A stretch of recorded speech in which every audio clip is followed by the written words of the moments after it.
मंगलमूर्ती मोरया गजानन महाराज की जय। वक्रतुंड महाकाय सूर्यकोटि समप्रभ निर्विघ्नं कुरु मे देव सर्वकार्येषु सर्वदा। मोरया मोरया बिबाळताधे तुझीच सेवा करू काय जाणे। अन्याय माझे कोट्यानुकोटी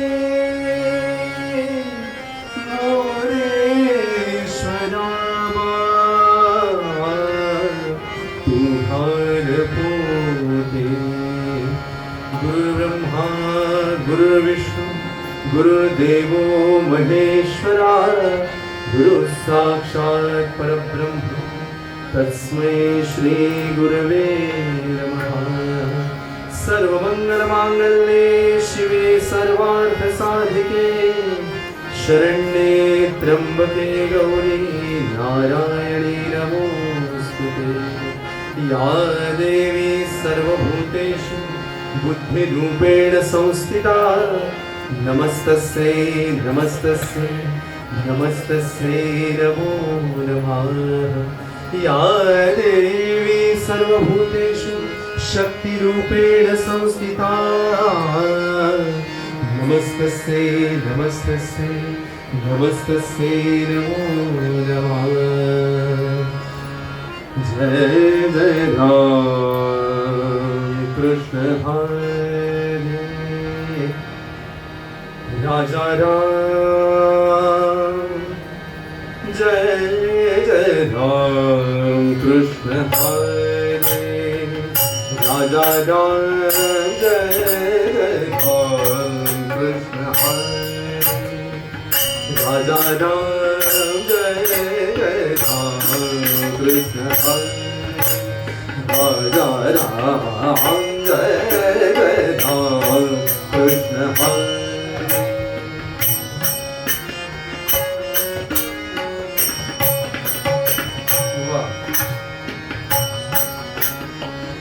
जय जय राम कृष्ण हरे। गोवर्धन धन गोपाल रत गोवर्धन धन गोपाल रत गोपाल रत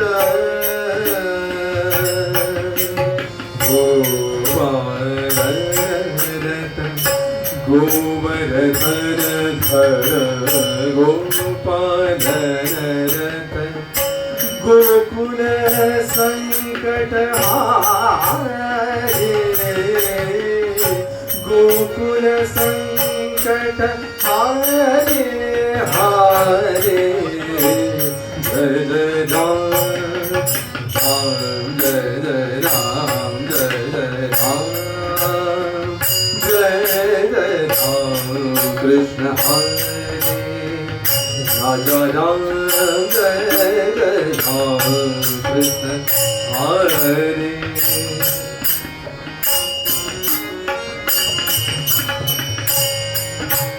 श्री रामचंद्र करुणा समुद्रा धातो तुझी राजस योग मुद्रा। नेत्री नयने तुझ बिन निद्रा कै भेट सेवा भजना सुभद्रा। नव नीरद सम नवनीत प्रिय नवनीरद सम नवनीत प्रिय। नवल विनोद विहारी नवल विनोद विहारी विहारी। जय जय राम राम जय जय राम जय जय राम। जय जय राम कृष्ण हरे राजा राम। जय जय कृष्ण हरे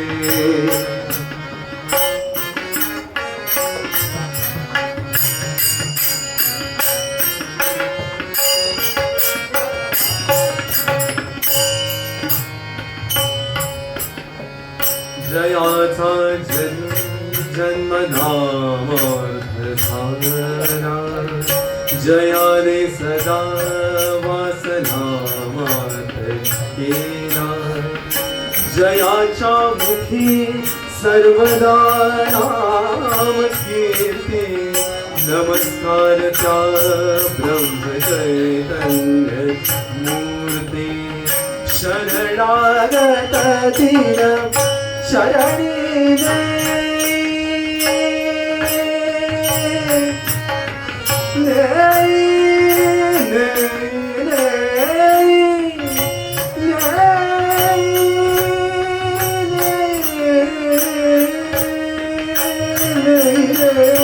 शरणागत दिन शरणी आहे तू जननी मदीय नखळे अज्ञान दे करू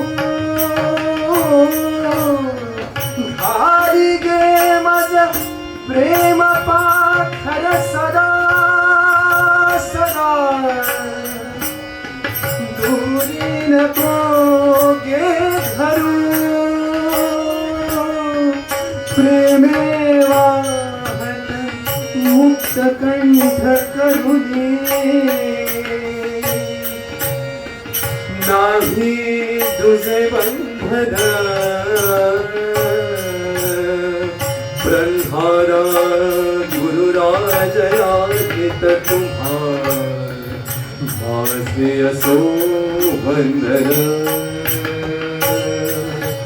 शरणागत दिन शरणी शरणागत दिन शरणी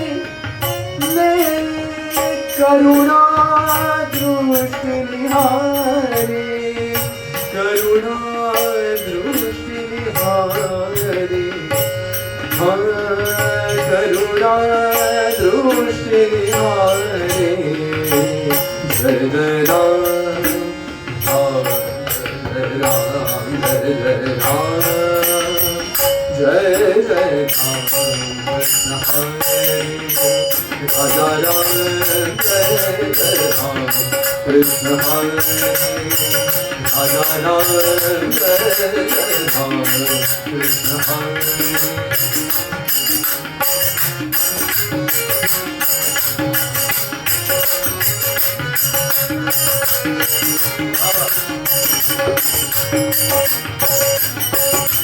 गोवर्धन धर गोपालन रत गोवर्धन धर गोपालन रत गोकुल संकटहारी जय राम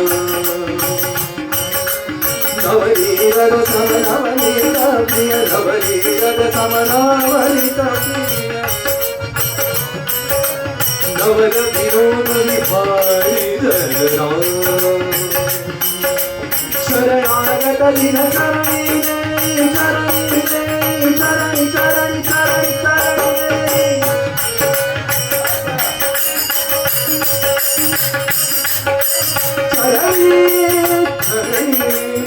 शरणी शरणी शरणागत दिन शरणी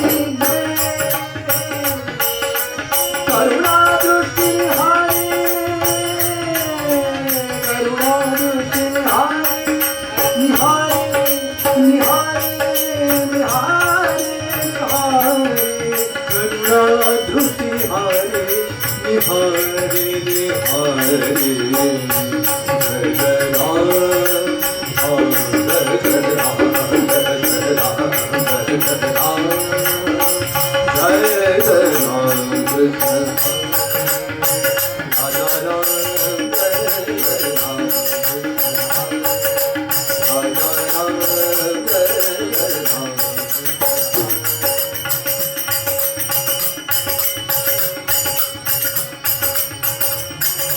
Ram Krishna Hare Ram Krishna Hare Ram Krishna Hare Ram Krishna Hare Ram Krishna Hare Hare Ram Krishna Hare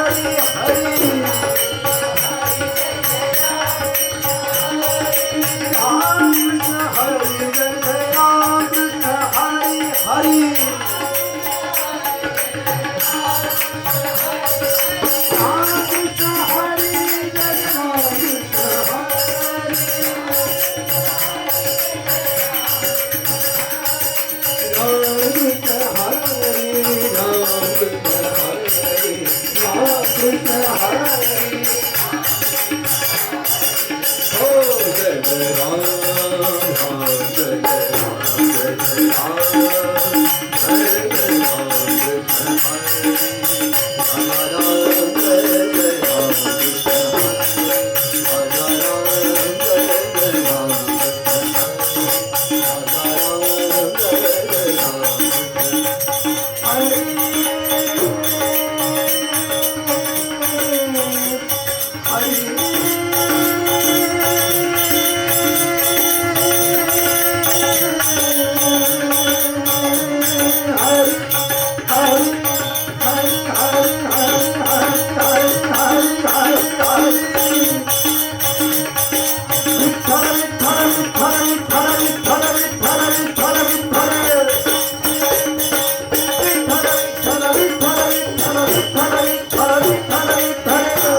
सद्गुरूंना आवाहन करताना नेहमी आपण समर्थ रामदास स्वामी महाराजांना प्रार्थना करतो आणि त्यांना आवाहन करतो. पण असं आहे, प्रल्हाद महाराज म्हणजे प्रत्यक्ष समर्थ रामदास स्वामी महाराजच आहे. त्यामुळे आज प्रल्हाद महाराजांच्या पदानेच त्यांना आवाहन करूया. ते बसले आहेच इथे. पण असं आहे, सद्गुरूंना आवाहन केल्याशिवाय कीर्तनाला प्रारंभ नाही. आणि म्हणून त्यांना म्हणूया, या महाराज.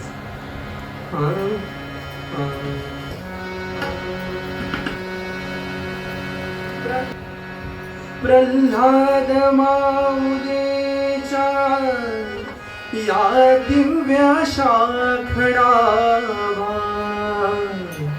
त्याचा संग मला घडावा, घडावा संग मला घडावा. प्रल्हाद माऊलीचा, प्रल्हाद माऊलीचा दिव्य शाखडावा त्याचा संग मला घडावा, घडावा संग मला घडावा, घडावा संग मला घडावा.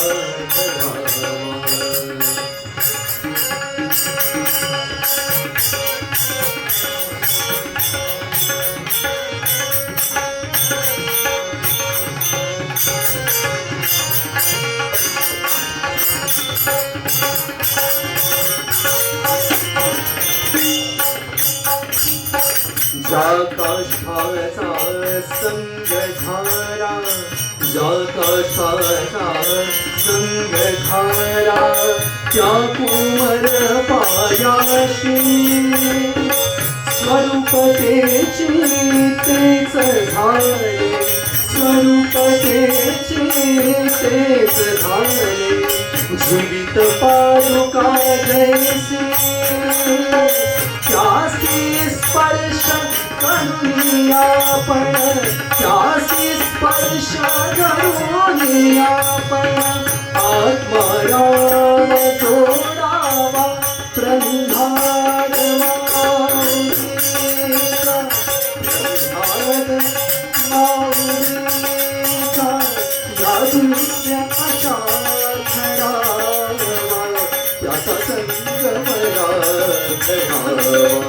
घडावा, संगमरा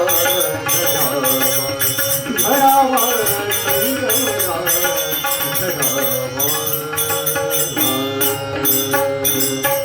रघुपती राघव राजा राम पतित पावन सीताराम. बोला रघुपती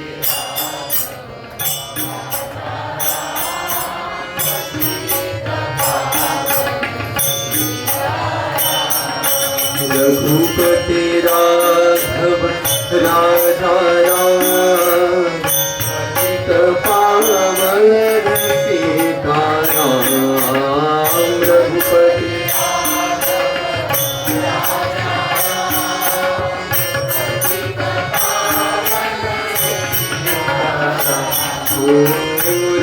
रघुपति रघुपति राघव राजा राम पतित पावन सीताराम. रघुपति राजा राम पतित पावन सीताराम. रघुपति राघव राजा राम पतित पावन सीताराम. रघुपति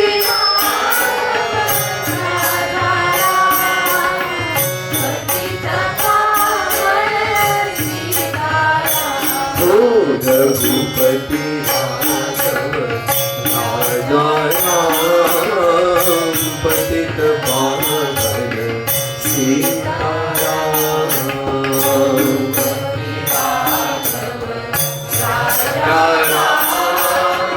पतित पावन सीताराम. रघुपति राघव राजा राम पतित पावन सीताराम. रघुपति राघव राजा राम पतित पावन सीताराम. रघुपति राघव राजा राम पतित पावन सीताराम. रघुपति राघव राजा राम पतित पावन सीताराम.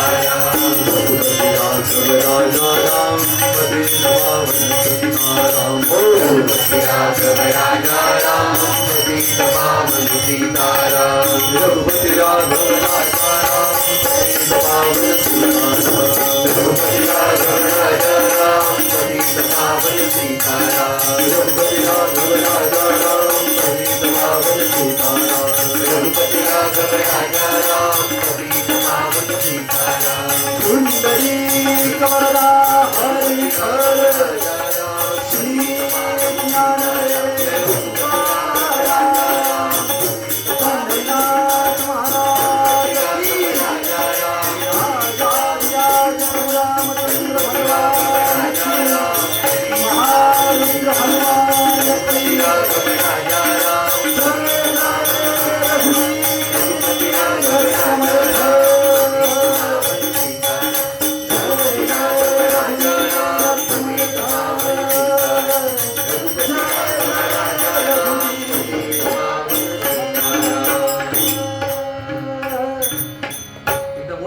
करू.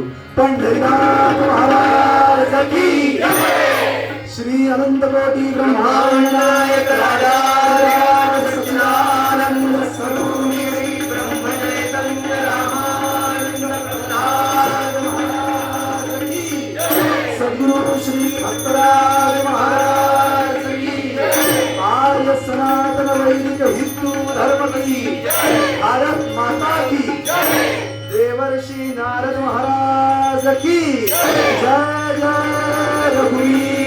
समर्थ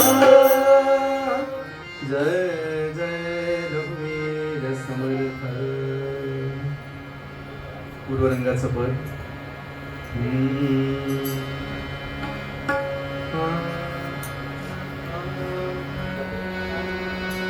मन हे चंचल स्थिर दुहे कदा. मन हे चंचल स्थिर दुहे कदा. मन हे चंचल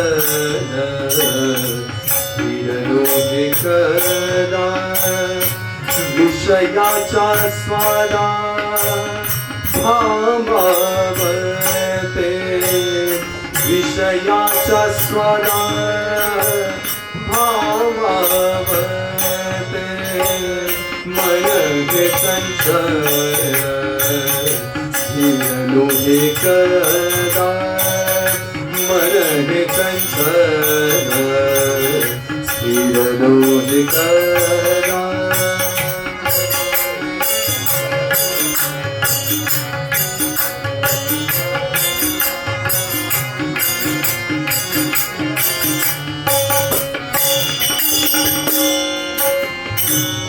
याची लागी मोठा सुलभ उपाव. याची लागी मोठा सुलभ उपाव. नाममुखी गावे वेळोवेळा. नाममुखी गावे वेळोवेळा. वेळोवेळा वेळोवेळा. मन हे चंचल स्थिर लोहे कदा. मन हे चंचल स्थिर लोहे कदा. नामा म्हणे नाम जीवाचे जीवन. नाम म्हणे नाम जीवाचे जीवन. शंकराचे ध्यान अखंडित. शंकराचे ध्यान अखंडित. अखंडित अखंडित. मन चंचल स्थिर लोहे कदा. मन हे चंचल स्थिर लोहे कदा. मन हे चंचल स्थिर लोहे कदा. सद्गुरुनाथ महाराज की जय. आपदामपहर्तारं दातारं सर्वसंपदां. लोकाभिरामं श्रीरामं भूयो भूयो नमाम्यहम्. अनेन प्रियतां देवो भगवान् जानकीपति. श्रीरामचन्द्रपूर्वेषाम् अस्माकं कुलदैवतम्. श्रोता भक्ता श्रीराम समर्थ. जय जय रघुवीर समर्थ. जय जय रघुवीर समर्थ.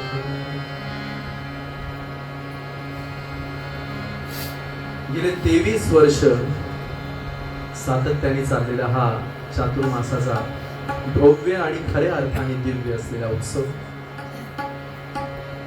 आणि या 23 वर्षात ज्याप्रमाणे आपली सर्व मंडळींची मन नामानी मंतरलेली आहे, त्याचप्रमाणे सद्गुरु प्रल्हाद महाराजांचं इथलं अधिष्ठान जिवंत जिवंत आणि साक्षात इथे येऊन बसले आहेत.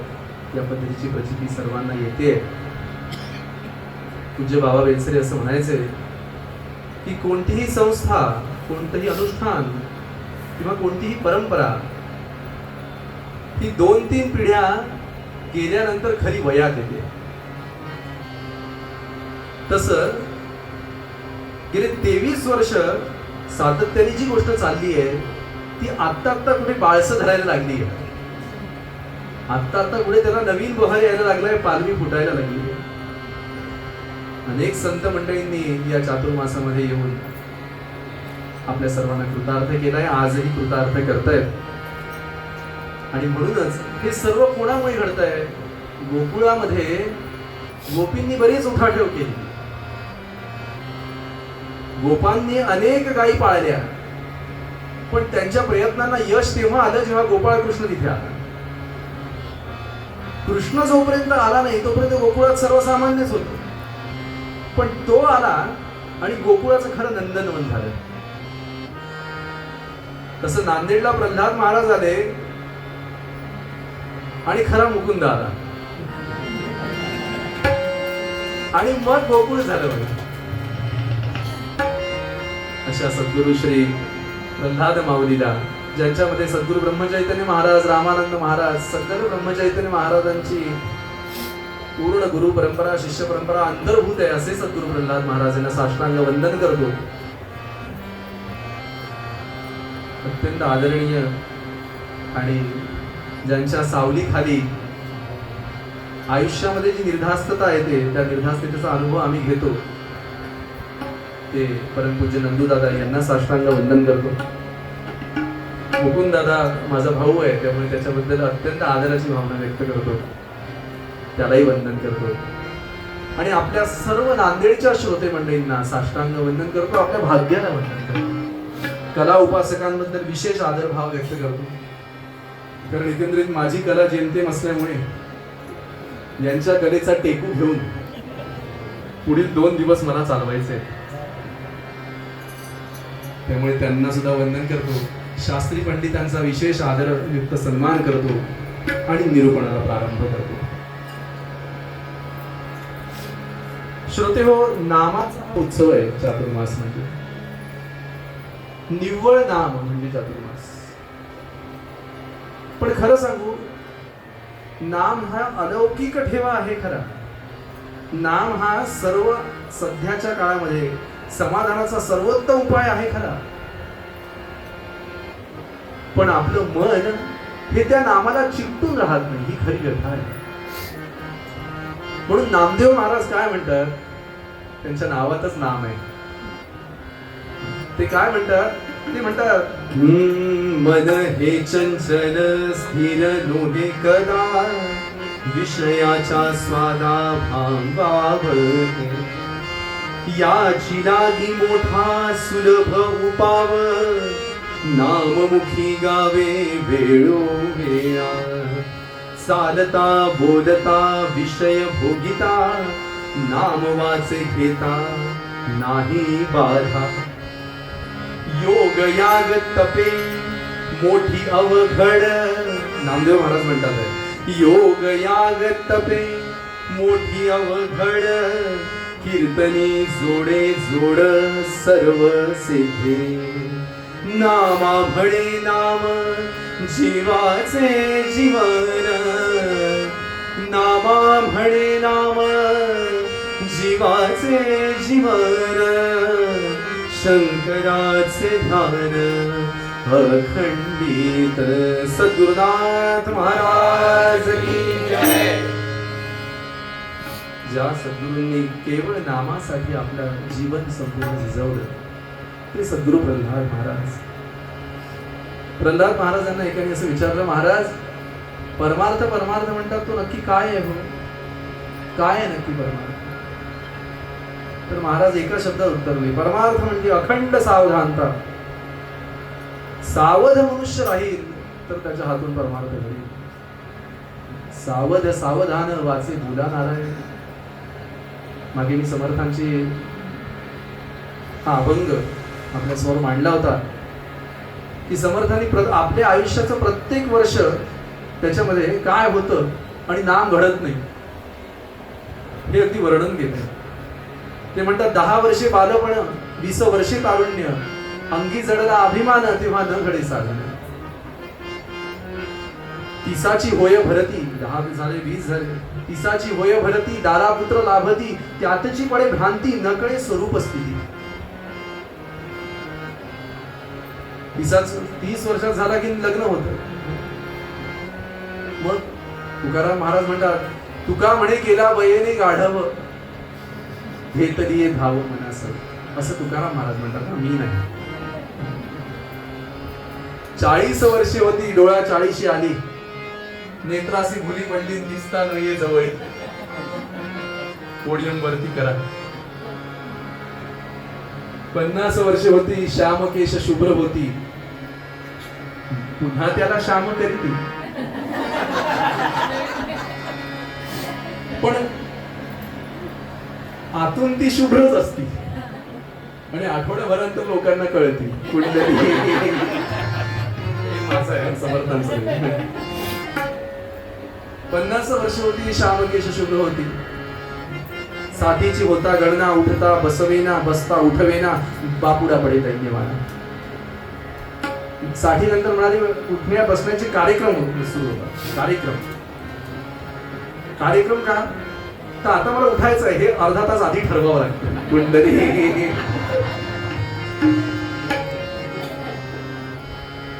असे प्रत्येक वर्षाचं वर्णन केलं आहे त्यांनी. पुढे म्हणाले शतवारी पुरुष झाला, राजहंस उडवून गेला, जन म्हणती उचला उचला प्राणी भूमीभर झाला. या लागी रामदास सांगे सज्जनास, धरा सद्गुरूंची कास, सावधान सावधान वाचे बोला रामनाम. किती सावध राहायला हवं.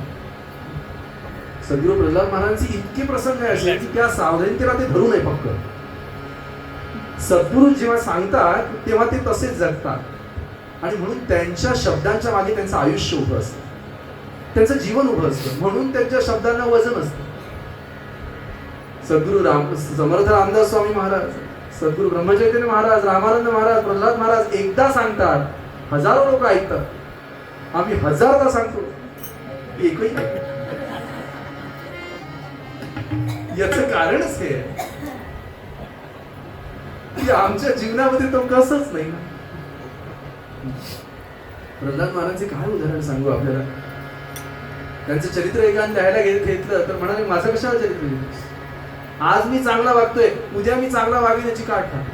हो, ज्या सत्पुरुषांनी आयुष्यभर सत्कर्मा व्यतिरिक्त पाऊल टाकलं नाही, आपल्या गुरूंच्या आज्ञेशिवाय एकही गोष्ट उच्चारली नाही, करणं तर फारच दूर, त्यांच्याशिवाय एकही गोष्ट उच्चारली नाही, ते म्हणतील ते म्हणतील ते. रामानंद महाराज हे ज्या सत्पुरुषांनी केलं त्याच्यातून चूक घडेल काय, पण सावध राहायचं आहे ना. ते म्हणाले, मी पुढे जर चुकीचं वागलो, माझं चरित्र कोण वाचेल? नका घेऊ म्हणाले. किती प्रसंग सांगू. आयुष्याच्या शेवटच्या काही काळामध्ये शरीर थकलं होतं, तेव्हा त्यांनी गोंदवल्याला साखरखेड्याची अर्पण पत्रिका केली. ती अर्पण पत्रिका चैतन्य स्मरणमध्ये छापली आहे बरं का, आजही ती उपलब्ध आहे.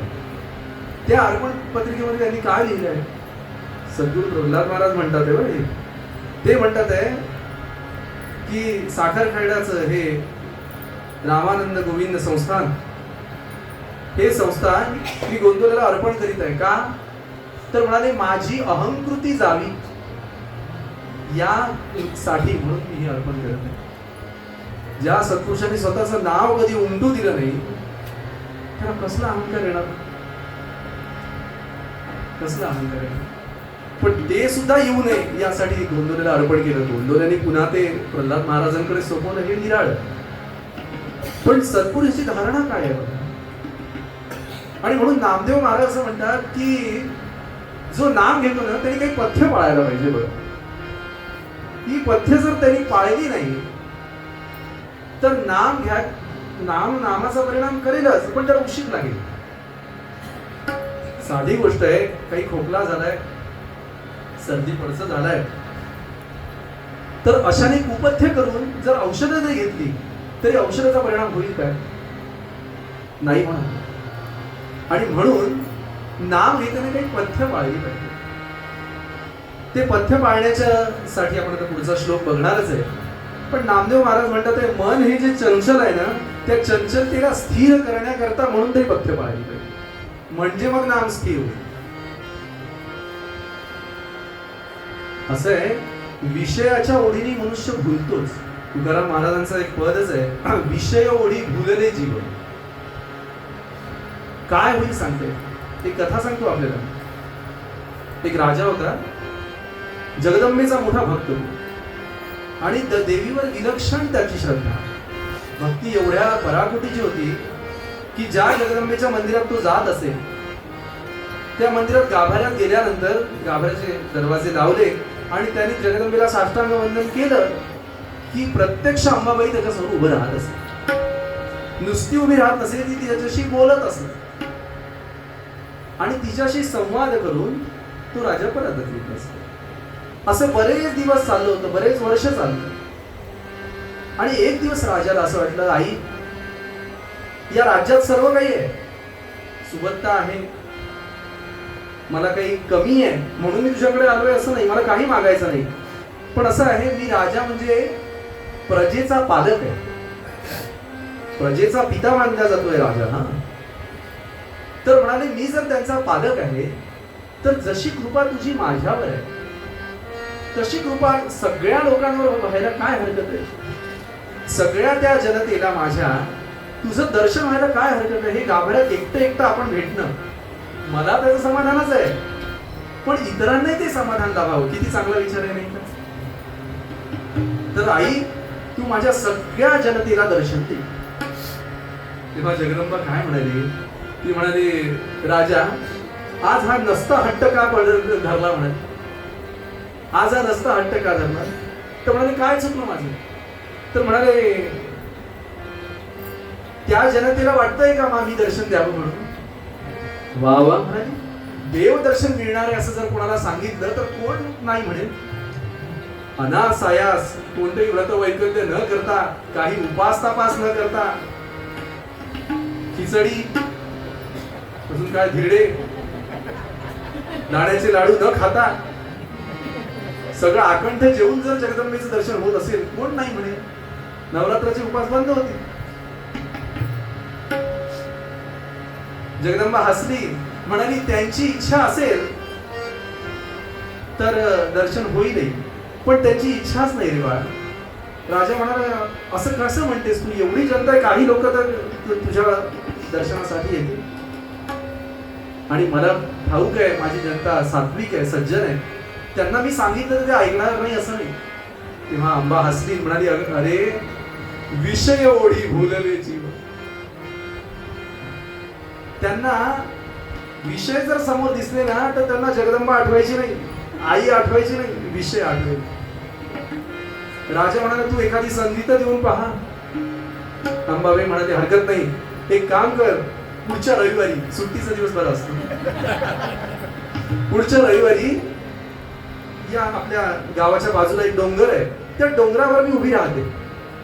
तू सगळ्या गावात तुझ्या पूर्ण राजधानीमध्ये दवंडी पिटव की अशी अशी जगदंबा आपल्याला भेटणार आहे, सगळेजण त्या टेकडीपाशी चला. त्या टेकडीवर जगदंबा उभी आहे, तिथे तुम्हाला तिचं साक्षात दर्शन होईल, पाहू किती जण येतात. राजा म्हणाला की आई काय खेळ करते, आता ही तर महामायाच नव्हती, काय खेळ करते. म्हणाले, ठीक आहे, हरकत नाही. त्यांनी दवंडी पिटवली, आठवडाभर लोकांनी तयारी केली. आता अंबाबाईला जायचं तर म्हटलं सगळ्यांनी काही स्त्रियांनी ठेवणीतल्या साड्या घातल्या, पुरुषांनी चांगलं कटिंग वगैरे करून छान असं देवी समोर जायचं ना, सगळं छान छान सगळं केलं, तयारी चालवली होती. आता देवी समोर जायचं, काहींनी यादी तयार केली काय काय मागायचं, सुटलं नाही पाहिजे काही. मी अक्कलकोटला गेलो होतो, अभिषेक करताना एक बाई नवऱ्याच्या कानात उजळत होती, असं काही मागा की स्वामींना अडकवलं पाहिजे. मी ऐकलेल्या वाक्यावर खोट नाही सांगतो. असं मागा की आपल्या सासू सासऱ्यांना म्हणजे माझ्या आई वडिलांना सुद्धा व्यवस्थित पेन्शन मिळेल आणि आपल्याला नातू सुद्धा होईल, असं एकाच वरात 3-4 मागा. आणि स्वामी बसले आंघोळ करत करत करत. भक्त मोठा लवाड आहे बघा. झालं, त्या रविवारचा तो क्षण आला, सगळी मंडळी निघाली, पहाडाच्या दिशेने निघाली. राजा समोर चाललाय, राजा समोर चाललाय, मागे मागे त्याची पूर्ण सगळी जनता चालली आहे. जनता जात असताना रस्त्यात काहीतरी एखाद्याला काहीतरी टोचलं, पायाखाली टोचलं.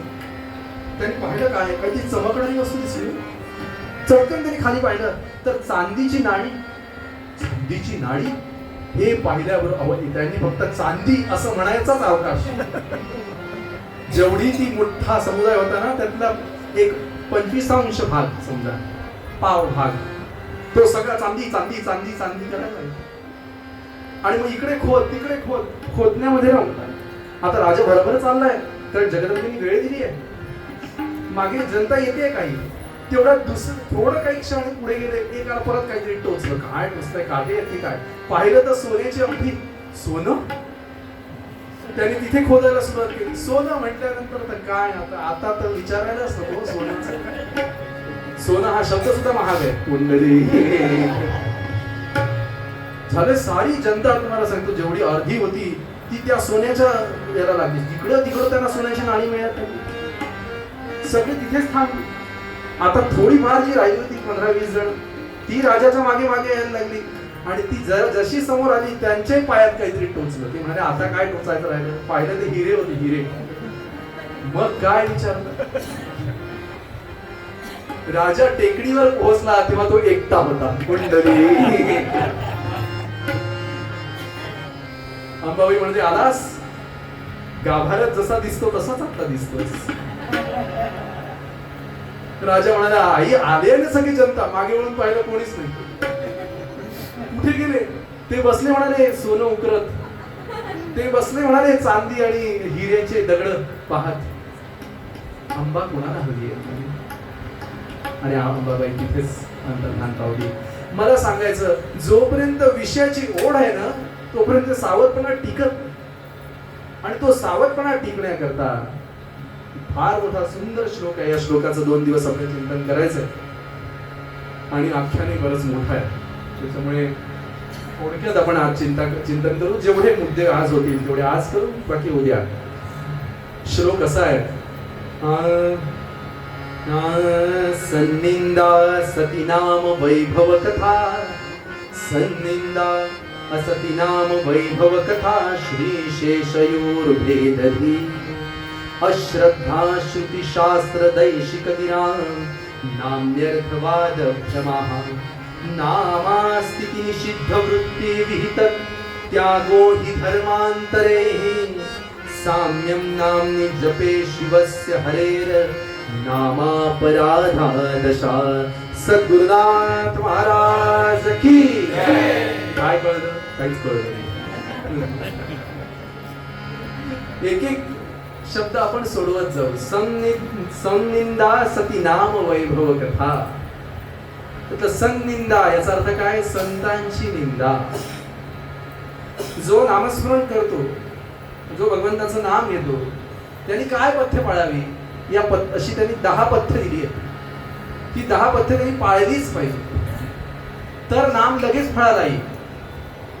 नाही तर नाम खूप घ्यावं लागेल, तेव्हा या पथ्याच्या अनुरूप आपलं अंतरंग होईल. खूप घ्यावं लागेल म्हणजे औषध जास्ती काळ घ्यावं लागेल, तेव्हा कुठे सर्दी खोकला जाईल.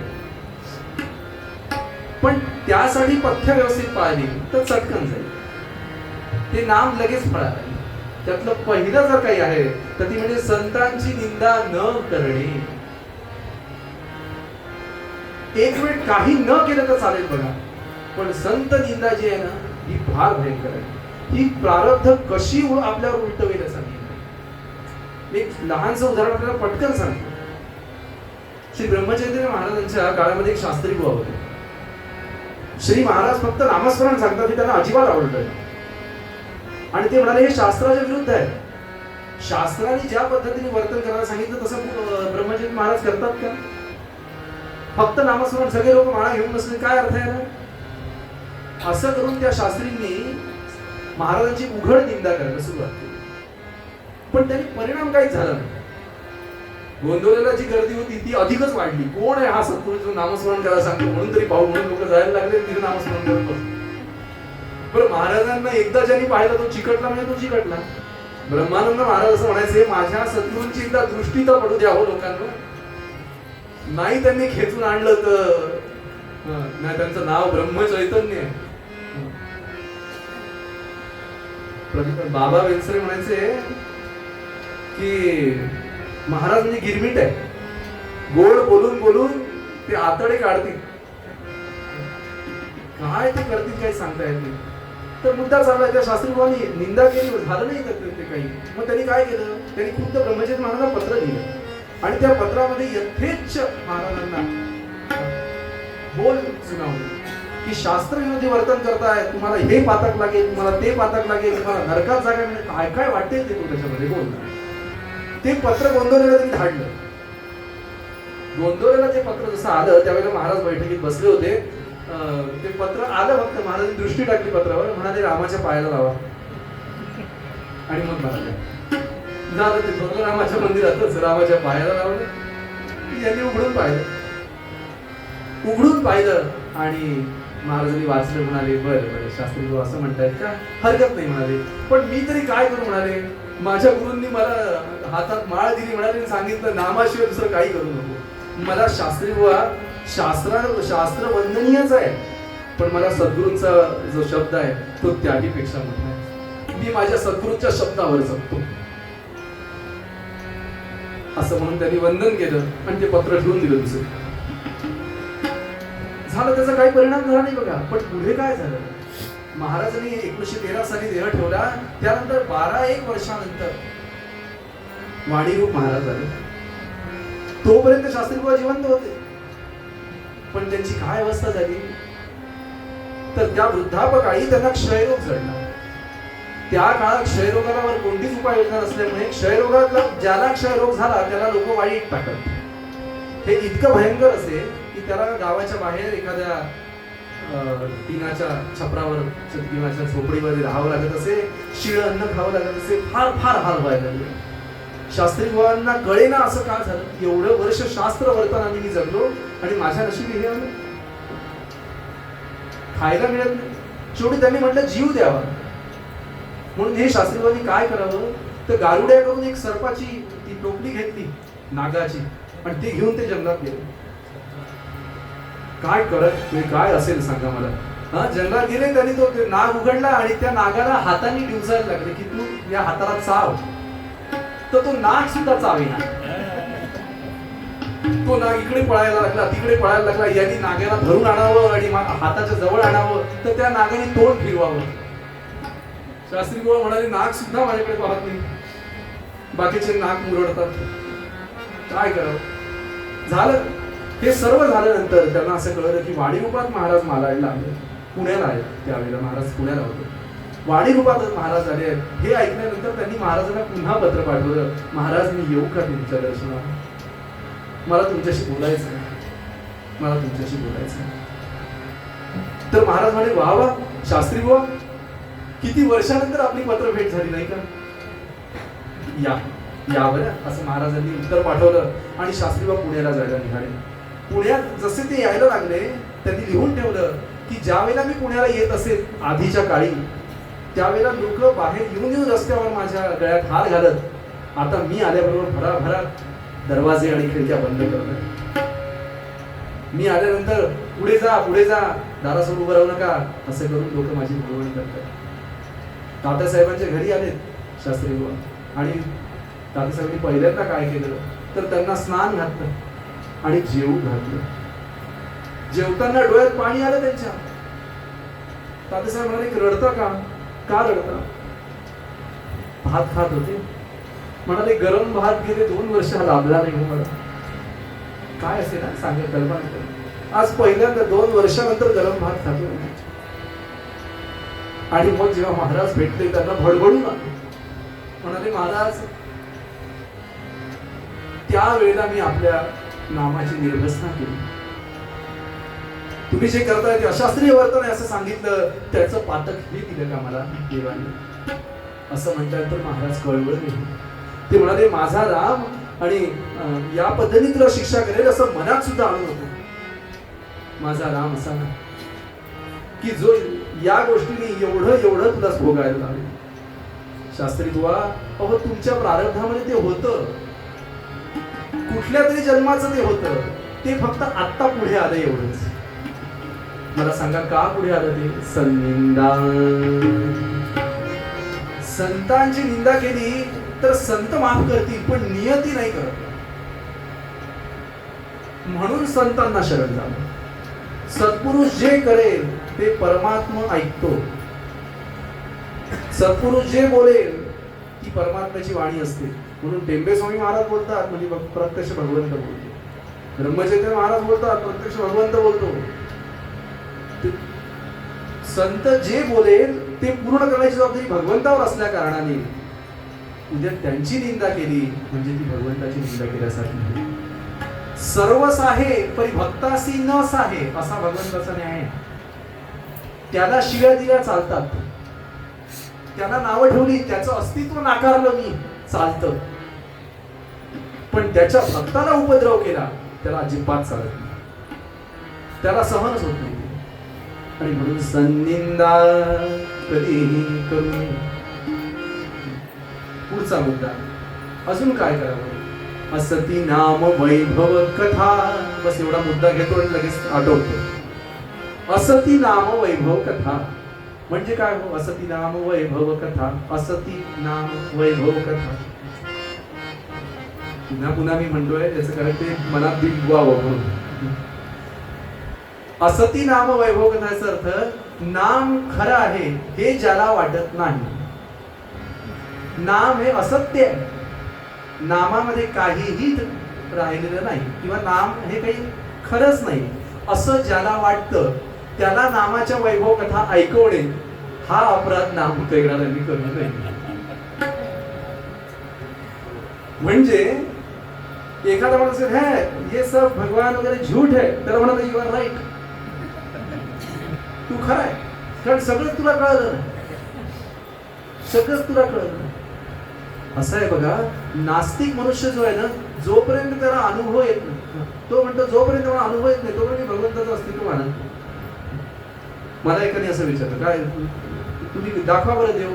मी म्हणतो वारं दिसतंय का हवा दिसतंय नाही. मी म्हणतो आहे ना पण आहे ना हो. मग म्हणतात तसं भगवंत असू शकत नाही म्हणाले पण त्याचं काही अस्तित्व जाणवायला पाहिजे. हवेचं अस्तित्व जाणवतं. मी म्हणतो अस्तित्व तेव्हा जाणवतं जेव्हा आपली काही मनोभूमिका असेल. पण याही पेक्षा ग्रॅव्हिटी पॉवर मी मानत नाही हे म्हणायला काही अर्थ आहे का. चौथ्या मजल्यावर उडी मार बरं. मी मानत नाही म्हणणारा सुद्धा तसाच पडतो की नाही. मी मानतो न मानतो याच्यावर काही अवलंबून नाहीये. मी भगवंताला मानतो की नाही मानतो यावर भगवंताचं काही अवलंबून नाही आहे. मी मानतो न मानतो यावर माझा उद्धार अवलंबून आहे.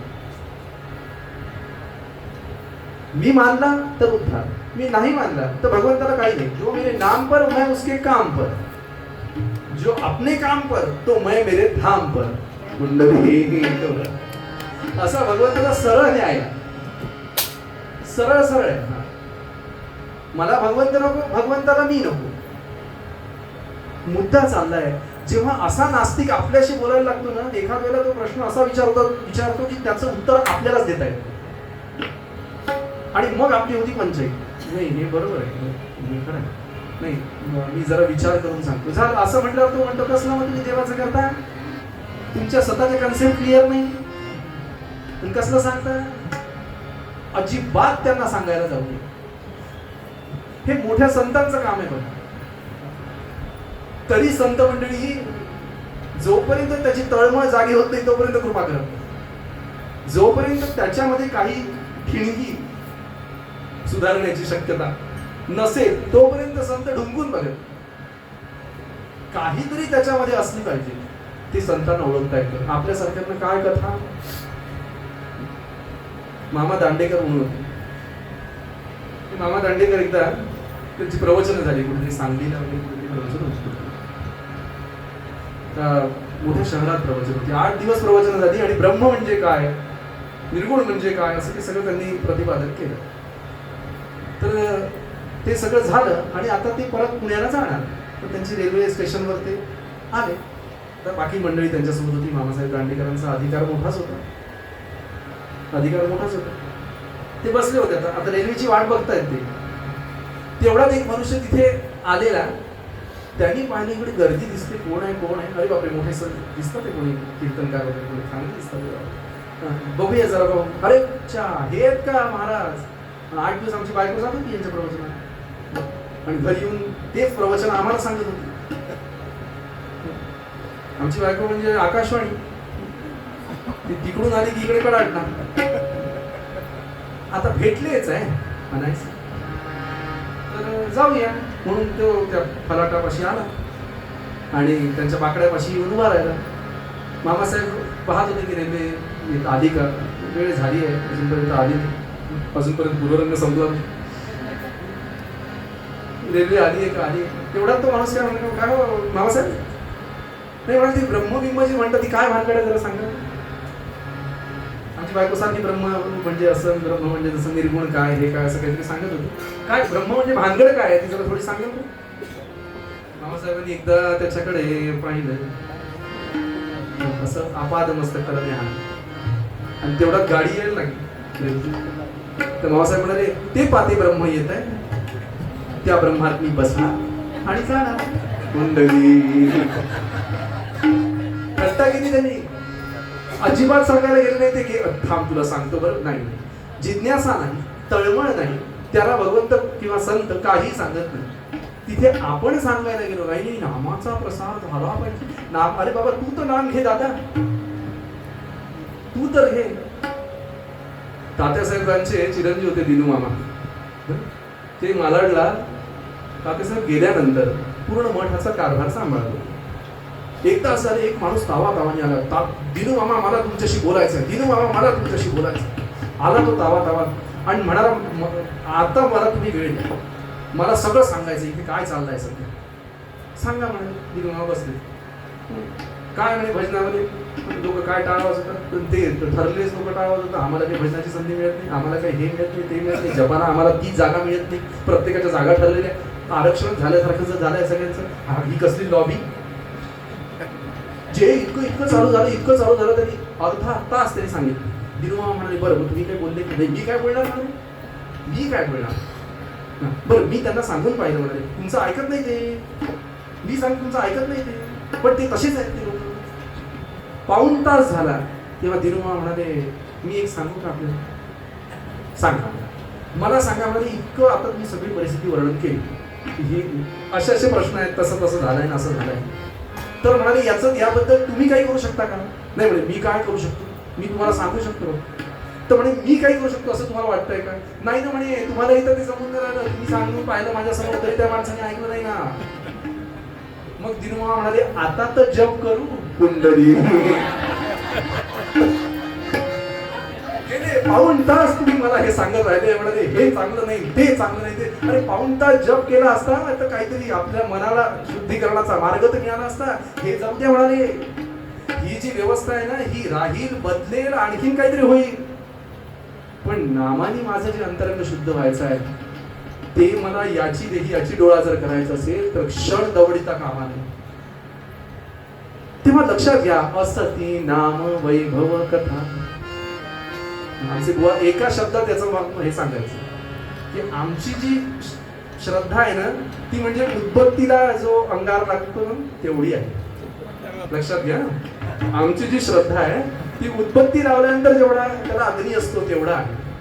तेव्हा एकच लक्षात घ्यावं, नाम घेताना कोणतं पथ्य पाळावं, उद्बत्तीने ओढका पेटवायला जाऊ नये. कुंडली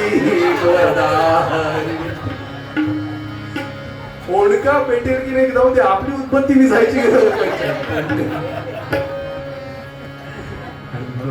त्या दोन विचारांचा आपण आज उद्या इतर विषय की नाम घेताना काय पथ्य पाळली पाहिजे. ही पथ्य जो पाळेल त्याचं मन विचलित होणार नाही, त्याचं मन भांबावणार नाही, भगवंताची श्रद्धा डळमळीत राहणार नाही, अखंड सावधान राहील तो. आणि जर तो सावधान राहिला नाही ना तर भगवंताचं वरचं सुद्धा चित्त कसं उडू शकतं हे आपण आख्यानात पाहणार आहे. आणि म्हणून नामदेव महाराज म्हणतात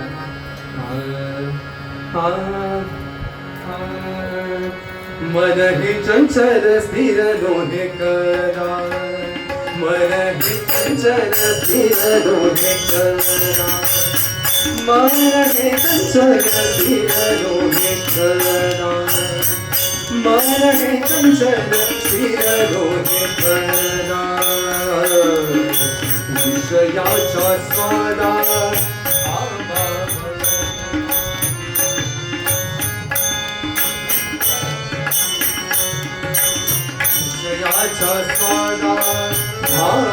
धावते मन हे चंचल स्थिर दोहे मन हे चंचल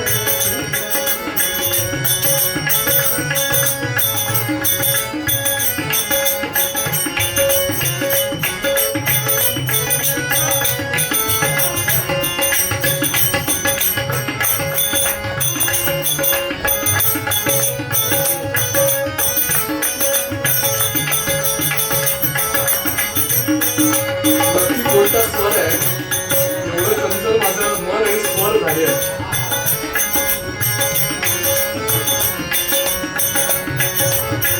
नावाभणे नाम जीवाचे जीवन नावाभणे नाम जीवाचे जीवन शंकराचे ध्यान अखंडित शंकराचे ध्यान अखंडित मन हे चंचल स्थिर दोहे मन हे चंचल स्थिर दोहे मन हे चंचल स्थिर दोहे सद्गुरुनाथ महाराज की 2 मिनिटं नामस्मरण करायचं. सर्वांनी ताट बसायचं. पूर्वरंगात जे ठेपाळे ते आख्यानात तरी जरा ताजे तवाने झाले पाहिजे या हेतूने हे सर्व आहे. खणखणीत टाळी वाजवायची. टाळीवर आम्ही फार सुंदर सभेत करी कुटाळी सभेत करी कुटाळी गृही येता पतीस दे टाळी. टाळी या शब्दावर सभेत करी कुटाळी सभेत केलं की याला काहीतरी यांनी काय केलं पाहिजे असं आहे. हो भिशी नावाची एक नवीन सभा निर्माण झाली. त्या भिशीमध्ये काय असतं माहिती तुम्हाला जी बाई त्या दिवशी गैर हजर तिच्या नावाचा फतवा कुंडली आधी नाही ना ती आधी नाही ना हा आता तिच्याबद्दल सांगते. सभेत करी कुटाळी आणि गृही येता पत्नी सदे टाळी. बायकोला टाळी दिली कशी तुझ्या सासू सासऱ्यांना 2 मिनिटात मी पळवलं. आता तुझ्या आई वडिलांना बोलव कुंडली भजनी टाळा टाळी भजनी मात्र भजनी टाळा टाळी ऐशा नरा संयमतो कवटाळे राम राम राम हरे हरे राम राम राम राम सीतापती राम राम राम राम हरे हरे राम राम. मस्त टाळी वाजूया आणि 2 मिनिटं छान नामस्मरण करूया. श्री राम जय राम जय जय राम श्री राम श्री राम जय राम जय जय राम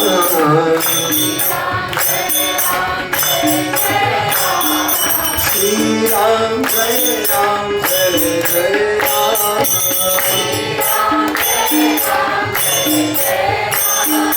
श्री राम जय राम जय जय राम श्री राम जय राम जय जय राम श्री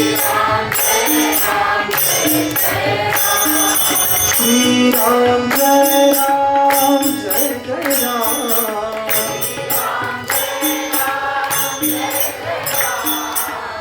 श्री राम जय राम जय जय राम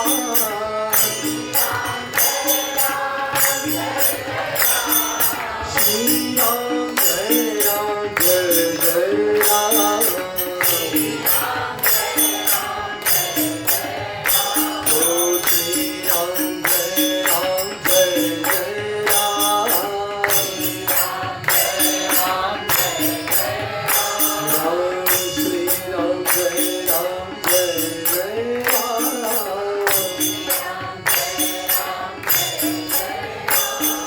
श्री राम जय राम जय जय राम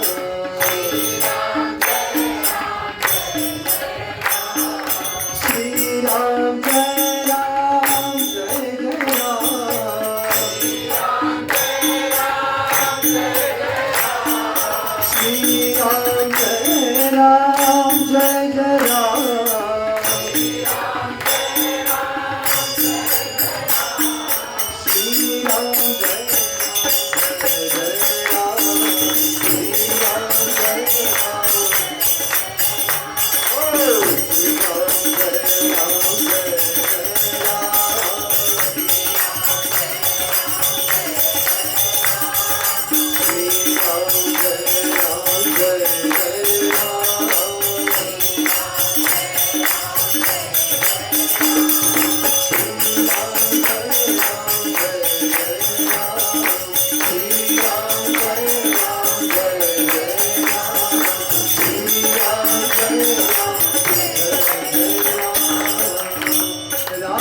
महारुद्र हनुमान की समर्थ सद्गुरु श्री ब्रह्मचर्य रामानंद ब्रह्मा महाराज की जय जय रघुवीर समर्थ।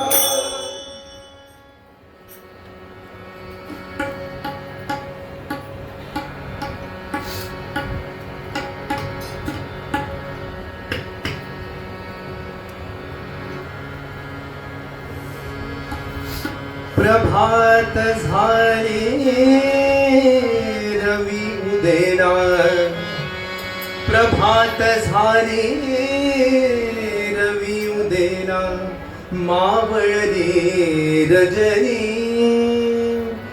ब्रह्मांडाच्या डोळ्यावरचे ओसरली ग्लानी। पंचपंचश औषधकारी सूर्यनारायणने जेव्हा आपले किरण नुकतेच या धरणीवर पाडायला सुरुवात केली, अशा भल्या प्राप्त समयी द्वारकेपाशी एक रथ येऊन थांबला। रथ येऊन थांबला आणि द्वारकेच्या मुख्य द्वारापाशीच त्या रथामध्ये असलेल्या आरूढ असलेल्या त्या योद्धांनी चटकन रथामधून उडी मारली। नुसती उडी मारली नाही, तर त्या रथातल्या घोड्याचे जे रेशमी दोर होते ते हाती घेतले आणि ते हाती घेऊन त्यांनी द्वारापुढे साष्टांग वंदन केले। धुळीत लोटांगण घातलं त्याने आणि ती धूळ मस्तकाला लावून ते रेशमी दोर हातात घेऊन तो पायी पायीच त्या रथाला घेऊन निघाला। आता असं आहे बघा, हे दिसायला विपरीतच नाही। रथात एवढे उत्तम घोडे जोडलेले, उत्तम रथ, त्या रथात आरूढ झालेला हा योद्धा, पण जसा महाद्वार दिसलं द्वारकेचा तसा उतरला खाली आणि रथात बसायचं सोडून पायी पायी जातोय आणि रथ मागून मागून ओढत ओढत येतोय। ते दिसायला वेगळे। आम्ही करतो का असं? आमची स्कूटर पंक्चर का होईना त्यावर बसून आम्ही नाही नाही तिथपर्यंत, जोपर्यंत ते दुकान येत नाही तोपर्यंत ढकलत कोण नाही। त्या टायरचं खोबरं झालं तर चालेल, पण हमारी शांती खिलाफ असं नाही झालं त्याचं। तो एकटाच पायी पायी चालत गेला। आता ही सगळ्यांनी, बाकी बायका वगैरे आपल्या झाडझूड करत होते, सडा सारवण चालली होती। एका स्त्रीनी गवाक्षातून पाहिलं, बाई कोण आहे हा, आणि रथ हातात घेऊन कसा काय चालला, कोण आहे बाई, कोण आहे बाई। दुसरी बाई म्हणजे तुम्ही ओळख नाही का, त्याला ओळख नाही बाबू, कोण बरं हा, कोण बरं हा, अगं हा तुमच्या वेळेचा नायक नाहीच आहे।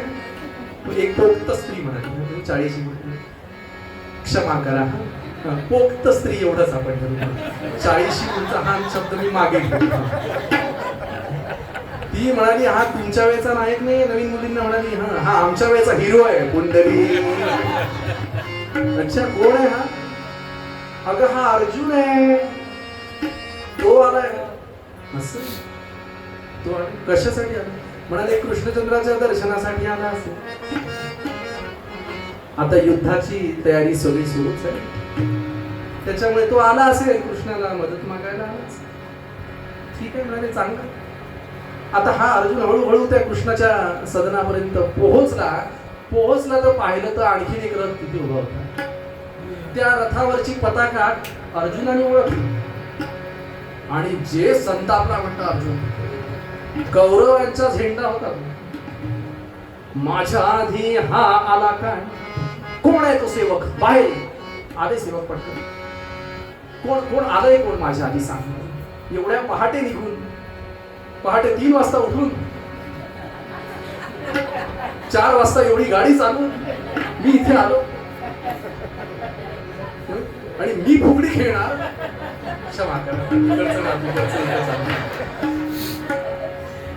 तर हा आधी कोण आला? कोण आहे तो? ते बघ, तो सेवक म्हणाला, महाराज क्षमा करा, पण सकाळी सकाळी जो आलाय त्याचं नाव मी घेणार नाही रे बुवा, कारण त्याचं नाव घेतलं की दिवस लाईट जाते. अजिबात मी त्यांचं नाव घेणार. माहित आहे म्हणाले मला कोण आलाय. दुर्योधन आला नाही ते. दुर्योधन आला ना, हा तुम्ही घ्या म्हणाले, तुमचं काही हो. मला हा तेच, तोच आलाय. आता गेला असेल म्हणे कृष्णचंद्राकडे. काही काळजी करू नका, काही काळजी करू नका. कृष्णचंद्राने अशी सगळी व्यवस्था केली आहे की त्या दुर्योधनाला तिथे बसायला जागाच मिळणार. जाय प्रथम कुरुपतो, जाय प्रथम कुरुपतो, निजला होता प्रभू स्वपर्यंकी. कृष्णचंद्राला हे माहिती होतं की ही व्याध येणार आहे आधी, पण कृष्णाने काय करावं, तर त्याचा जो मंचक होता, त्या मंचकाजवळ जेवढे काही बसायला आसनं होती ती सगळी आसनं काढून टाकली. त्यांना सगळ्यांना ते, म्हणजे थोडक्यात त्याची जी बेडरूम होती आत्ताच्या त्याच्यामध्ये फक्त त्याचा मंचक तेवढा ठेवला आणि बाकी सगळी आसनं तिथली बाहेर काढली, म्हणजे कोणी आलं तर त्याला बसायला जागा मिळवली. जाय प्रथम कुरुपतो. आता बघा किती सुंदर आर्य आहे. कुरूप या शब्दाचा अर्थ काय? वेडा वाकडा, दिसायला वेडा वाकडा नाही, नाही, याचा अर्थ निराळा आहे याच्यात. कुरुकुलाचा अधिपत्य जो करतोय तो कुरूपतो. जाय प्रथम कुरूपतो. मग यांनी काय केलं कृष्णाने? त्या मंचकावर कृष्णचंद्र झोपले होते, निजण्याचं नाटक केले. मंचकावर झोपले होते. मी मुद्दा म्हणून परत परत म्हणतो ना, नाही तर आपल्या इथे काही लोक अशी प्रस्तावना अशा पद्धतीचं निवेदन करतात. तुम्हाला मंचकावर बसलेले पाहुणे, अहो पाहुणे मंचावर बसतात, मंचकावर नाही. पुंडरी पाहुणा जर मंचकावर बसला तर काय गरज महाराजा, पुंडरी.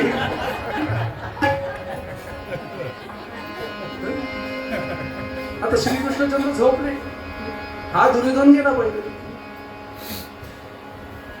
आणि दुर्योधनाने पाहिलं की यांनी सगळी व्यवस्था अशी करून घेतली आहे की आपल्याला बसायला स्थान मिळणार, आपल्याला बसायला स्थान मिळणार नाही, हे त्याला लक्षात आलं. दुर्योधन हा दुष्कृत्य आणि दुर्मतीचा होता, पण तो काही बावळट नव्हता.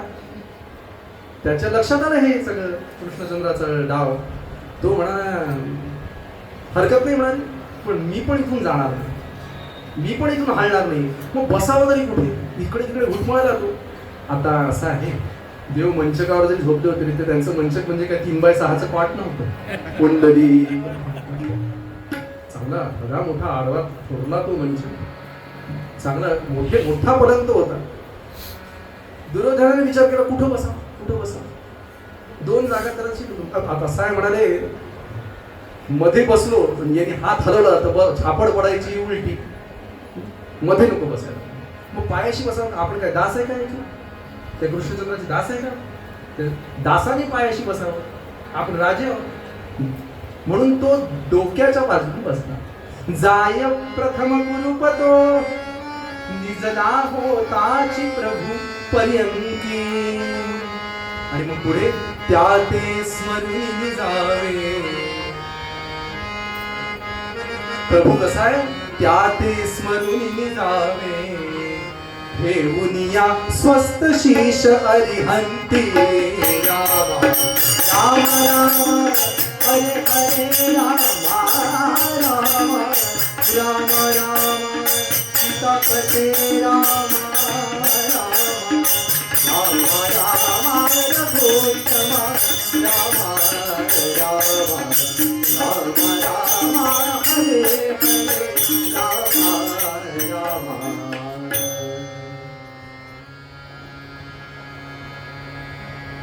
भगवंत झोपला होता हे खरं आहे, पण पुढचं ओळ फार महत्वाची आहे. ती म्हणतात आहे, त्या ते स्मरून निजावे शीश ठेवून अरिहंती. म्हणजे भगवंत झोपलाय खरा, पण तो भगवंत असा आहे की त्याचं नाम जर घेतलं ना तर अरी म्हणजे कोण? शत्रू. त्या शत्रूच्या मांडीवर आपली मान देऊन आपण निजलो तरीही शत्रू आपलं केसाचं सुद्धा वाकडं करू शकत नाही. का? कारण आपण त्याचं नाम घेतलंय भगवंताचं. त्या ते स्मरून जावे स्वस्त शीर्ष देवनी अरिहंती राम. काय सुरेख आली आहे बघा. ही फक्त कीर्तनातच ऐकायला मिळेल, सिरियल मध्ये नाही कुंडली. आपल्या कीर्तनाचं मार्केटिंग आपण बुवा नाही करणार तर कोण करणार? झालं, डोक्यापाशी बस. आता असं आहे बघा, ज्याचा विषय जिथे असेल तिथे तो बसतो.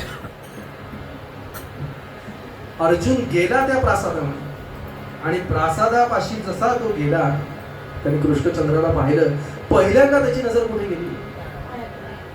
आम्ही देवाचे पाईक, आम्ही देवाचे पाईक, आम्ही देवाचे पाईक, तो श्रीहरी आमचा नायक, तो श्रीहरी आमचा नायक, आम्ही देवाचे पाईक, हो आम्ही देवाचे पाईक, तो श्रीहरी आमचा नायक, तो श्रीहरी आमचा नायक. पायापाशी पायाशी तुझ्या पायाशी सगळे भजन गायला लागलो. तर पुढे काय झालं? त्याला पाय दिसले भगवंताचे, भरून आले भगवंताकडे. माझ्या श्रीकृष्णचंद्राचे पाय. एकीकडे सखा आहे आणि दुसरीकडे सद्गुरू, दुसरीकडे तो परमात्मा याची जाणीव आहे. आणि म्हणून कृष्ण अर्जुनाला फार भरून आलं आणि हलकेच तो त्या पायापाशी बसला. त्याला त्याची झोपमोड होऊ नये ना, आणि म्हणून चटकन त्याने ते पाय त्याला कळेल न कळेल असे आपल्या हातात घेतले, मांडीवर घेतले आणि हलकेच हाताने ते पाय दाबायला सुरुवात केली. आता असं आहे, ज्याचं जिथे काम आहे, ज्याचा विषय जिथे असेल तिथे तो जा. हा मुद्दा चालू. अर्जुनाचा विषय काय होता? भगवंताचे पाय. मग दुर्योधनाचा काय विषय होता? दुर्योधन तर डोक्यापाशी बसला होता. त्याचा काय विषय आहे सांगा बरं बुवा. काही सांगतात? नाही, दुर्योधनाचा हे विषय होता. भगवान झोपलेले होते, त्यांचा जो केश तला होता पूर्ण केश संभार म्हणून आपण त्याला, मोठे केस होते भगवंताचे, ते असे बाजूला पसरलेले होते. काळे कुरुळे केस, कलप लावलेले कुंडली, सुंदर केस, असे कुरळे केस असे पसरलेले होते. ते केस हा दुर्योधनाचा विषय होता. पुंडरी करला. प्रत्येक मनुष्य आपला विषय जिथे असेल तिथे जातो. तंबाखू वाल्याजवळ तंबाखू जातो की बरोबर भेटतो त्याला. सासूरवाशिणी जवळ सासूरवाशिणी, सूनवाशिणी जवळ सूनवाशिणी, तोडवाशिन जवळ तोडवाशिन, बरोबर जातात ते, बरोबर भेटतात एकमेकांना. तसं म्हणाले तो केस हा अर्जुनाचा विषय, दुर्योधनाचा विषय होता. का होता? तर दुर्योधन त्या केसाकडे बघत होता. हे केस कुरळे जास्ती की माझ्या मनाचा वक्रपणा जास्ती? या केसांचा वक्रपणा जास्ती की माझ्या मनाचा वक्रपणा जास्ती? याचा विचार करत दुर्योधन बसून होता. म्हणजे अशी केस होती ही कुंडली. आता जसा अर्जुनाच्या हाताचा स्पर्श पायाला झाला, कृष्णाला असं वाटलं चला आला रे बाबा, आता मला उठायला काही हरकत नाही. सकाळी सकाळी त्याचं तोंड पाहू नये, तो पहिले आल्यामुळे मला दिसून राहावं लागलं. मी तोंडावर पांघरून घेतलेलंच होतं, पण आता पायापाशी अर्जुन आले. अर्जुनाला पाहिल्यानंतर मग कोणालाही पाहिलं नाही. म्हणून चटकन भगवान काय नाटकच करत होते. पटकन त्यांनी ते उपकरण खाली टाकलं आणि उठून बसले. पाहिल्याबरोबर अर्जुन, या या या अर्जुना, सख्या, अरे तू मला उठल्या उठल्या दिसलास, वा वा, खूप आनंद झाला, खूप आनंद झाला. कसं काय येणं केलं, कसं काय? अर्जुन म्हणाले, कृष्णा नमस्कार करतो. कृष्णाय वासुदेवाय हरे परमात्मने प्रणत क्लेशनाशाय गोविंदाय नमः. नमस्कार केला आणि म्हणाले दादानी पाठवलंय, युधिष्ठिर राजानी पाठवलंय. दादा म्हणाला कृष्णाला घेऊन ये. असं हा म्हणण्याचा अवकाश. दुर्योधनाला लक्षात आलं की अरे मी इथं पहिले आलो, पहिले याला मागण्याचा अधिकार माझा आहे. आणि हा अर्जुननी लगेच प्रस्तावना करायला सुरुवात. त्याबरोबर असं करून खाकर लागला. आता खाकर आता हा कृष्ण उभे बसले ना, बसल्यावर समोर अर्जुन, हा इकडे मागे बसलाय. लगेच त्यांनी पाहिलं, अरे अरे या या या या दुर्योधना, अरभ्यला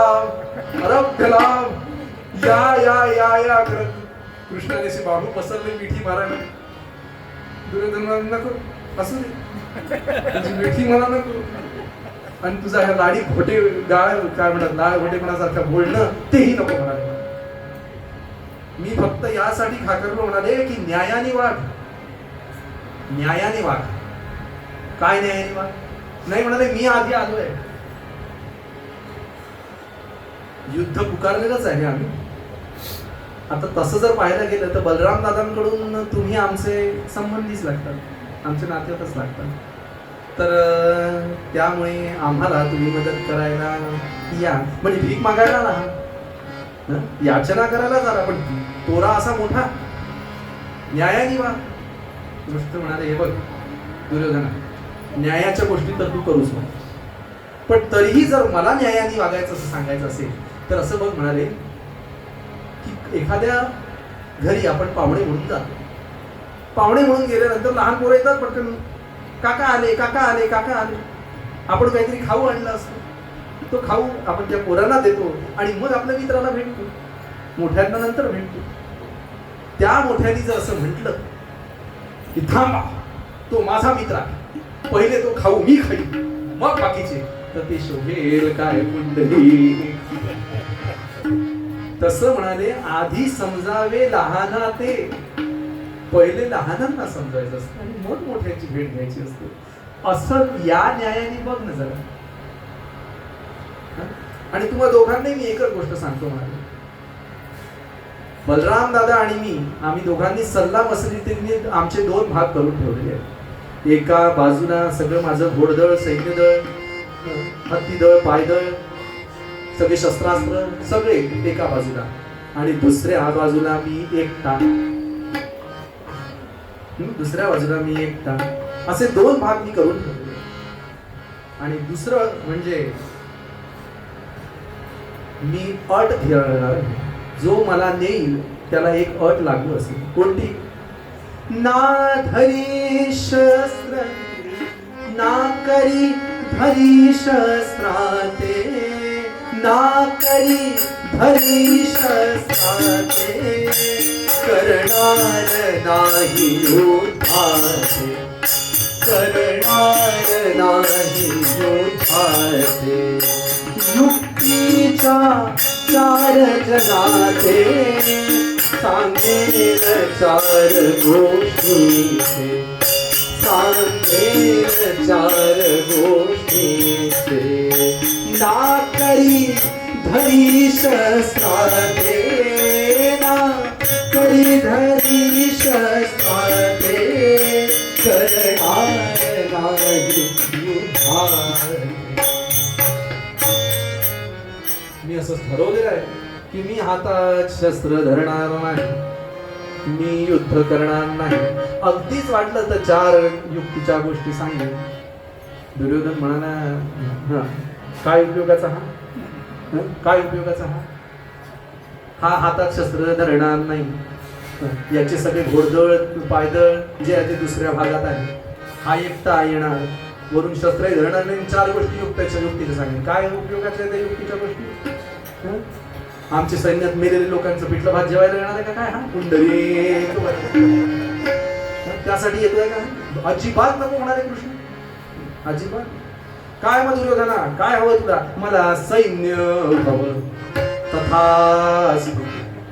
झालं तथास्तु म्हटल्याबरोबर स्वारीगिरी टणा उड्या मारत. सैन्य मिळालं, सगळे घोडदळ पायदळ हत्तीदळ सगळं माझ्याकडे, शस्त्र माझ्याकडे, असं करून ते उड्या मारत चालतील. आणि त्या दालनामध्ये अर्जुन आणि कृष्ण भक्त होते. कृष्ण म्हणाला, हे बा अर्जुना, आता सैन्य तर केलं, आता मी एकटा उरलो, हा भाग तू नेलाच पाहिजे असा काही तुला आग्रह नाही. तुला न्यायचा असेल तर ने, नाहीतर मी इथे बसलेलोच आहे, मी परत पांघरून येऊन जाऊ. अर्जुन म्हणाले, नाही नाही, कोड आहे आम्हास सहाय्यकारी, तुझा आहे भरवसा आम्हारी. सगळं म्हणत नाही, आपल्याला बरोबर पुढे जायचं. म्हणून आलो तव न्यावयास गे, प्रभू वाचुनी भक्तास सौख्य नाही. देवा, तुझ्याशिवाय कोण आहे? तू नाही आला तर कसं होईल? दादाने सांगितलंय मला, कृष्णचंद्र जर जेवत असेल ना तर हात धुवायला त्याला इथे, तो जर नुकताच उठला असेल तर त्याला आचमन करायला म्हणजे तोंड धुवायला हस्तिनापूरला घेऊन. पण जसा असेल तसा ये. याचं कारण म्हणाले, आजचा मुहूर्त फार चांगला आहे. हा चातुर्मास सुरू झालाय अर्जुना, कृष्णा.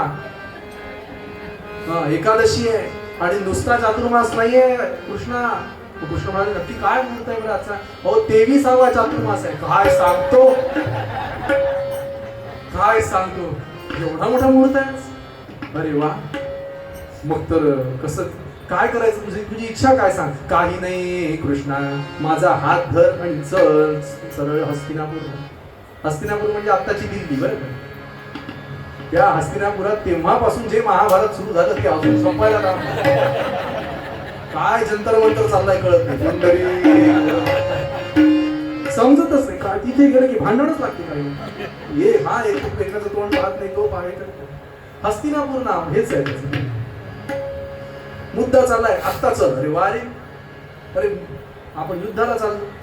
युद्ध तुमचं, पुण्य तिथे आमची म्हणाली. कुंडली तिथं काय होतं कोणाला जाणं. मला सगळी तयारी तर करावी लागेल, द्वारकेची सगळी व्यवस्था तर मला करून घ्यावं लागेल. आज काही आपलं येणं होत नाही रे बुवा.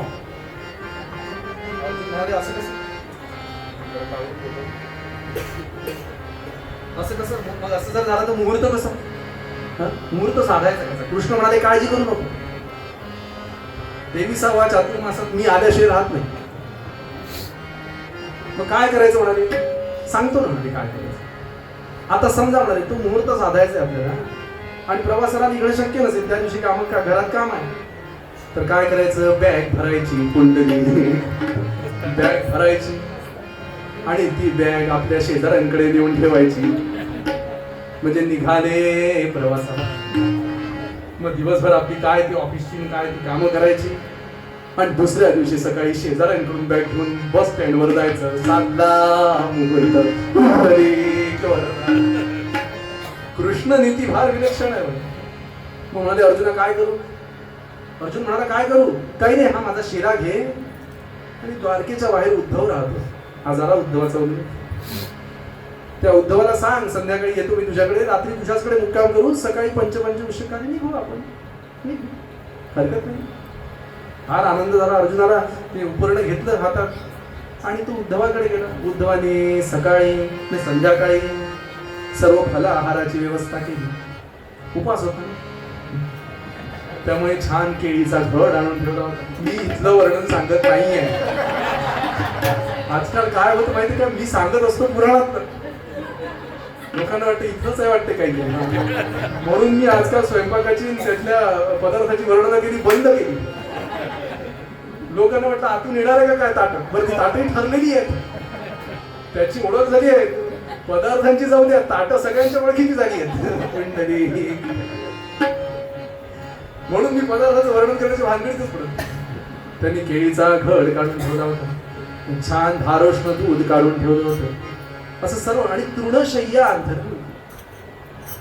भगवान आपलं दिवसभर काय द्वारकेचं कामकाज करायचं त्यांनी केलं आणि ते करून ते उद्धवाच्या त्या पर्णकुटीत आले. पर्णकुटीत आले, त्यांनी फलाहार केला आणि आता रात्र झाली, त्यांनी जायचं. म्हणून त्या पर्णकुटीवर मध्ये पर्णशय्येवर श्रीकृष्ण झोपले. श्रीकृष्ण झोपले तसे हे दोघे जण त्यांचे पाय दाबायला लागले. पाय दाबता दाबता दाबता दाबता ते दोघं डुलक्या द्यायला लागले. नामस्मरणाचा पहिला 1 तास बरा झाला. त्यात जर फराळ झाल्यानंतरच नामस्मरण असेल तर ते नामस्मरण विशेष रंगतं बरं. तो रंग चढतो आणि मग आपण इतक्या गोष्टीला दाद द्यायला लागतो त्या नामाला. हा बरोबर आहे, हा, बरोबर आहे. असंच नाम झालं असं.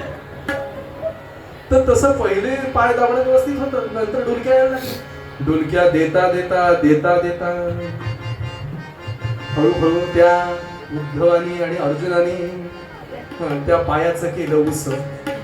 उशी केली त्या पायाची, त्या पायावर डोकं ठेवून दोघंही निजले. बरं झोपले तर झोपले, घोरा यायला लागले. घोरा सुराचं त्यांनी आख्यान लावलं. एकाने पंचम, दुसऱ्याने ऋषभ, एकाने मध्यम, दुसरा षड्ज.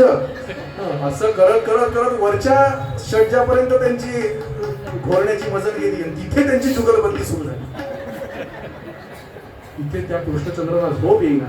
घोरण्यामुळे का नाही, भगवान बेचैन होते.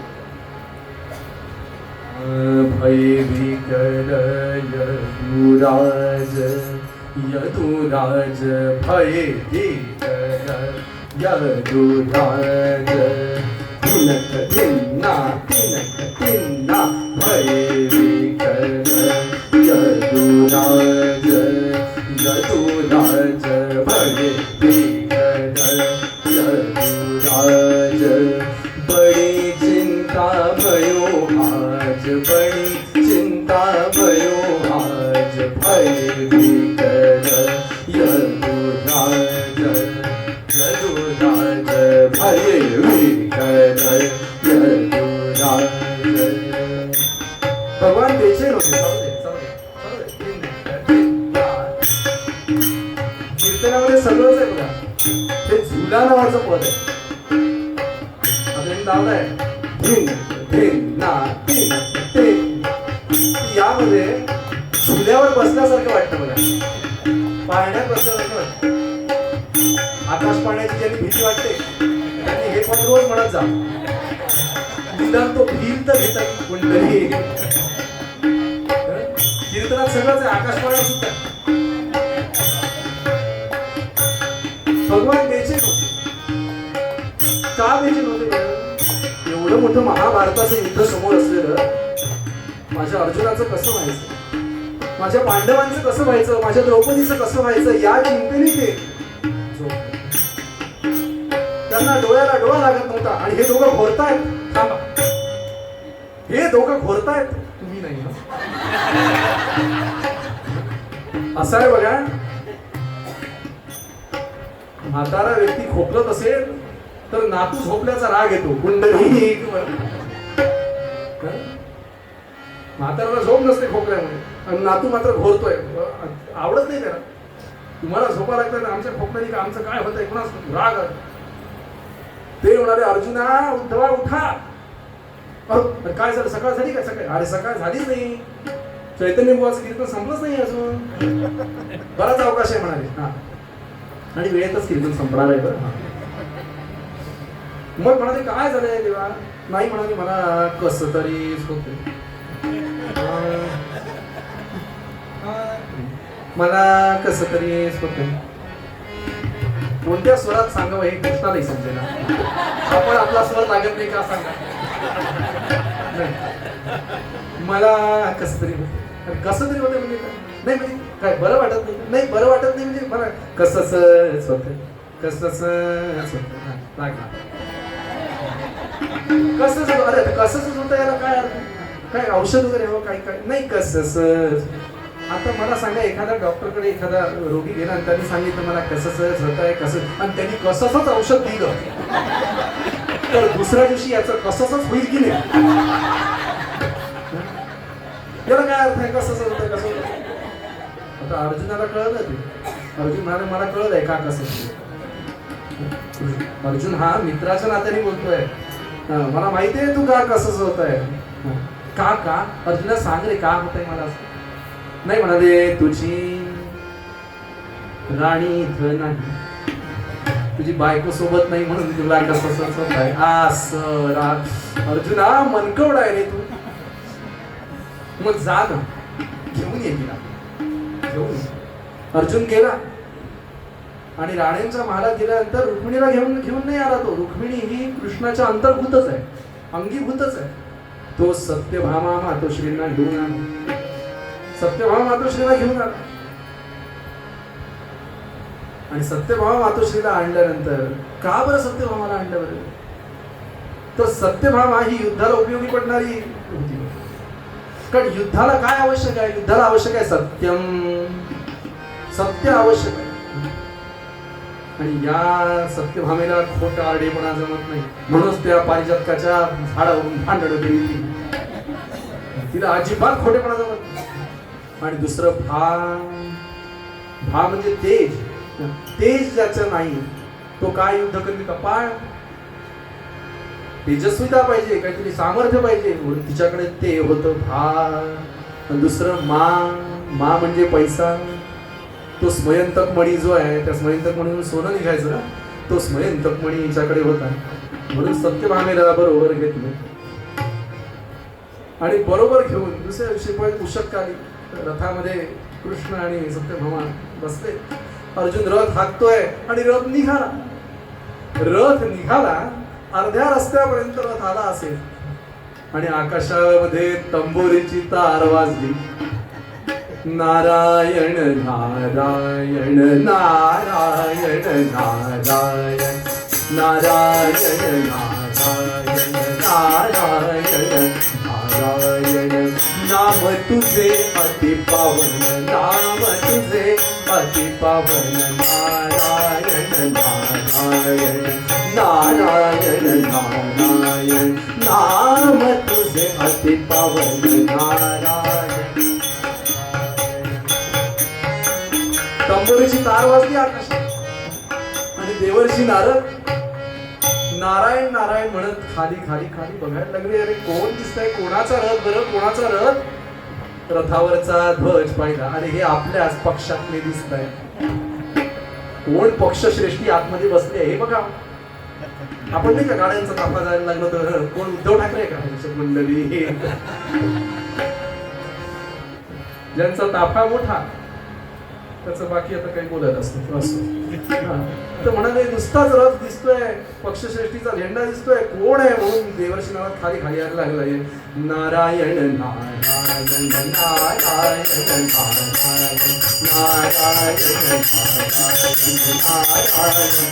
नारायण नारायण नारायण असा न केला त्यांनी.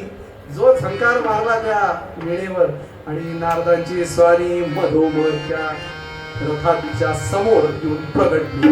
त्या अर्जुनाने भरभर भरभर भरभर ते घोड्याचे आवेग आवळले. ते रथ घोडे उधळले, थांबले. डिस्क ब्रेक कुंडली. भगवान म्हणाले काय झालं रे अर्जुना? काही नाही म्हणाले. समोर बघा कोण आहे? देवर्षी नारद. अरे वा वा वा वा देवर्षी नारदा, नमस्कार नमस्कार नमस्कार चमत्कार झाला. लगेच देवर्षी नारदांनी वंदन केलं. वसुदेव सुतं देवं कंस चाणूरमर्दनं देवकी परमानंदं कृष्णं वंदे जगद्गुरू. भगवान तुमचं दर्शन झालं. वा काय मग? देवर्षी नारद म्हणाले काय मग? कुठं येणं केलं, कुठं चालले? नाही रथात बसून सत्यभामा मातोश्री सोबत कुठं निघाला? देवर्षी नारदा, अहो देवर्षी तुम्ही आणि एखाद्या व्यक्ती प्रवासाला निघाला असेल तर त्याला कुठं चालला, कोणाकडे चालला असं हटकू नये. हटक लागते. नाही देवर्षी नारद म्हणाले ती लागायची तर लागो, पण कुठं चालला? आता हे जे देवर्षी नारद आहे हे काही आपलं उत्तर घेतल्याशिवाय प्रश्नाचं हे काही इथून हलणार नाही. हे भगवंताच्या लक्षात आलं. म्हणाले असं आहे, चाललो म्हणाले युद्धाला. युद्धाला युद्धाला देवर्षी नारदांनी बाजूला पाहिली, मागे पाहिलं, उजवीकडे पाहिलं, डावीकडे पाहिलं, वर पाहिलं, खाली पाहिलं, मागे पाहिलं, कोणीच नाही. कोणीच नाही. अश्वदळ नाही, घोडदळ नाही, पायदळ नाही, हत्तीदळ नाही, काही कोणीच नाही. अब्दागीर चाकूचा हे धरणारे सुद्धा कोणी नाही म्हणाले. कोणीच नाही. मग गेले कुठे म्हणाले सैन्य? ते सैन्य दिलं म्हणे कौरवाला. अरे वा, हा कौरवाला दिलं. आणि मग म्हणाले तुम्ही काय एकटेच का? मग तुमची शस्त्रास्त्र नाही म्हणाले. मी अर्जुनाला अट घातली. अर्जुनाला अट घातलीये, न धरी शस्त्र करी मी गोष्टी सांगेन युक्तीच्या चार. मी शस्त्र हातात धरणार नाही, फक्त 4 गोष्टी युक्तीच्या सांगेन. अरे वा, आता पांडवांचा जय पक्काच आहे म्हणाले. वा, मस्त, छान, चला मग आता येतो मी, असं म्हणून देवर्षी नारद वळले. आता असं झालं, रस्त्यामध्ये एखादा व्यक्ती भेटला आपल्याला, काय कसं काय येणं गेलं, कुठे गेला, त्यामध्ये आपण सांगितलं, तो त्याच्या वाटेने गेला, आपण आपल्या वाटेने. असं भगवंताला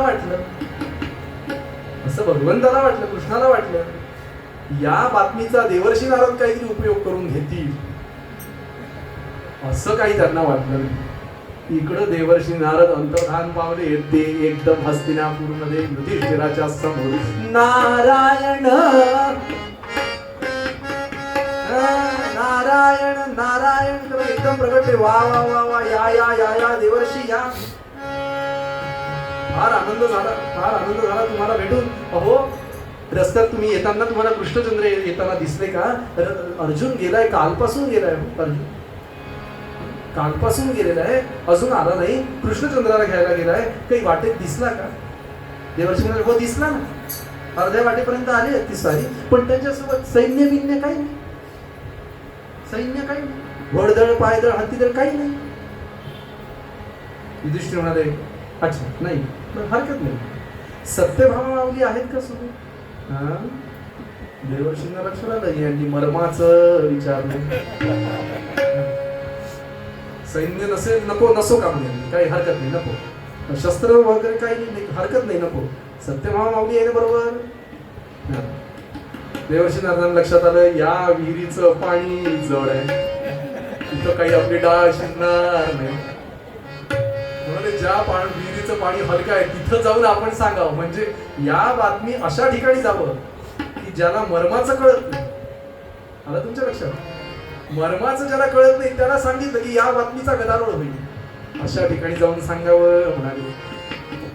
आणि युधिष्ठिर म्हणाले, बरं हरकत नाही, आता अर्ध्या रस्त्यापर्यंत आलेच आहे, थोड्याच वेळात ते रथ हस्तिनापूरला येऊन पोहोचेल, तुम्ही सगळेजण स्वागताच्या तयारीत लागा बरं. असं म्हणून देवर्षी नारदांची स्वारी तिथून सटकली. ती आधी एकदम द्रौपदीच्या शिबिरामध्ये, पुंडरीक वरदाहरी, द्रौपदीच्या शिबिरामध्ये आली. द्रौपदीने तिचा जो प्रासाद होता तो अतिशय उत्तम सजवलेला, केळी कर्दळीचे खांब सुंदर लावलेले होते, फुलांची तोरणं लावलेली होती, छान आंब्याच्या पानांची तोरणं लावली होती, फुलांचे माळा लावल्या होत्या, आणि मोठमोठे असं छान माठामध्ये मडक्यामध्ये दही, दूध, तूप, लोणी असं सगळं भरून ठेवलं होतं. कस्तुरीचा तिलक असा छान घोटून तो एका तबकडीमध्ये काढून ठेवला होता. काहींची तबकडी कायम असते बरं, कधी वाजलं पटकन जायचं गंध लावायचं, चांदीची तबकडी. इथलं सांगत नाही मी, द्रौपदीचं सांगत. तर ती तबकडी वगैरे सगळं तयार करून ठेवलं होतं, पूजेची सर्व तयारी करून ठेवली होती. आणि ती द्रौपदी दारापाशी उभं राहून वाट पाहत होती.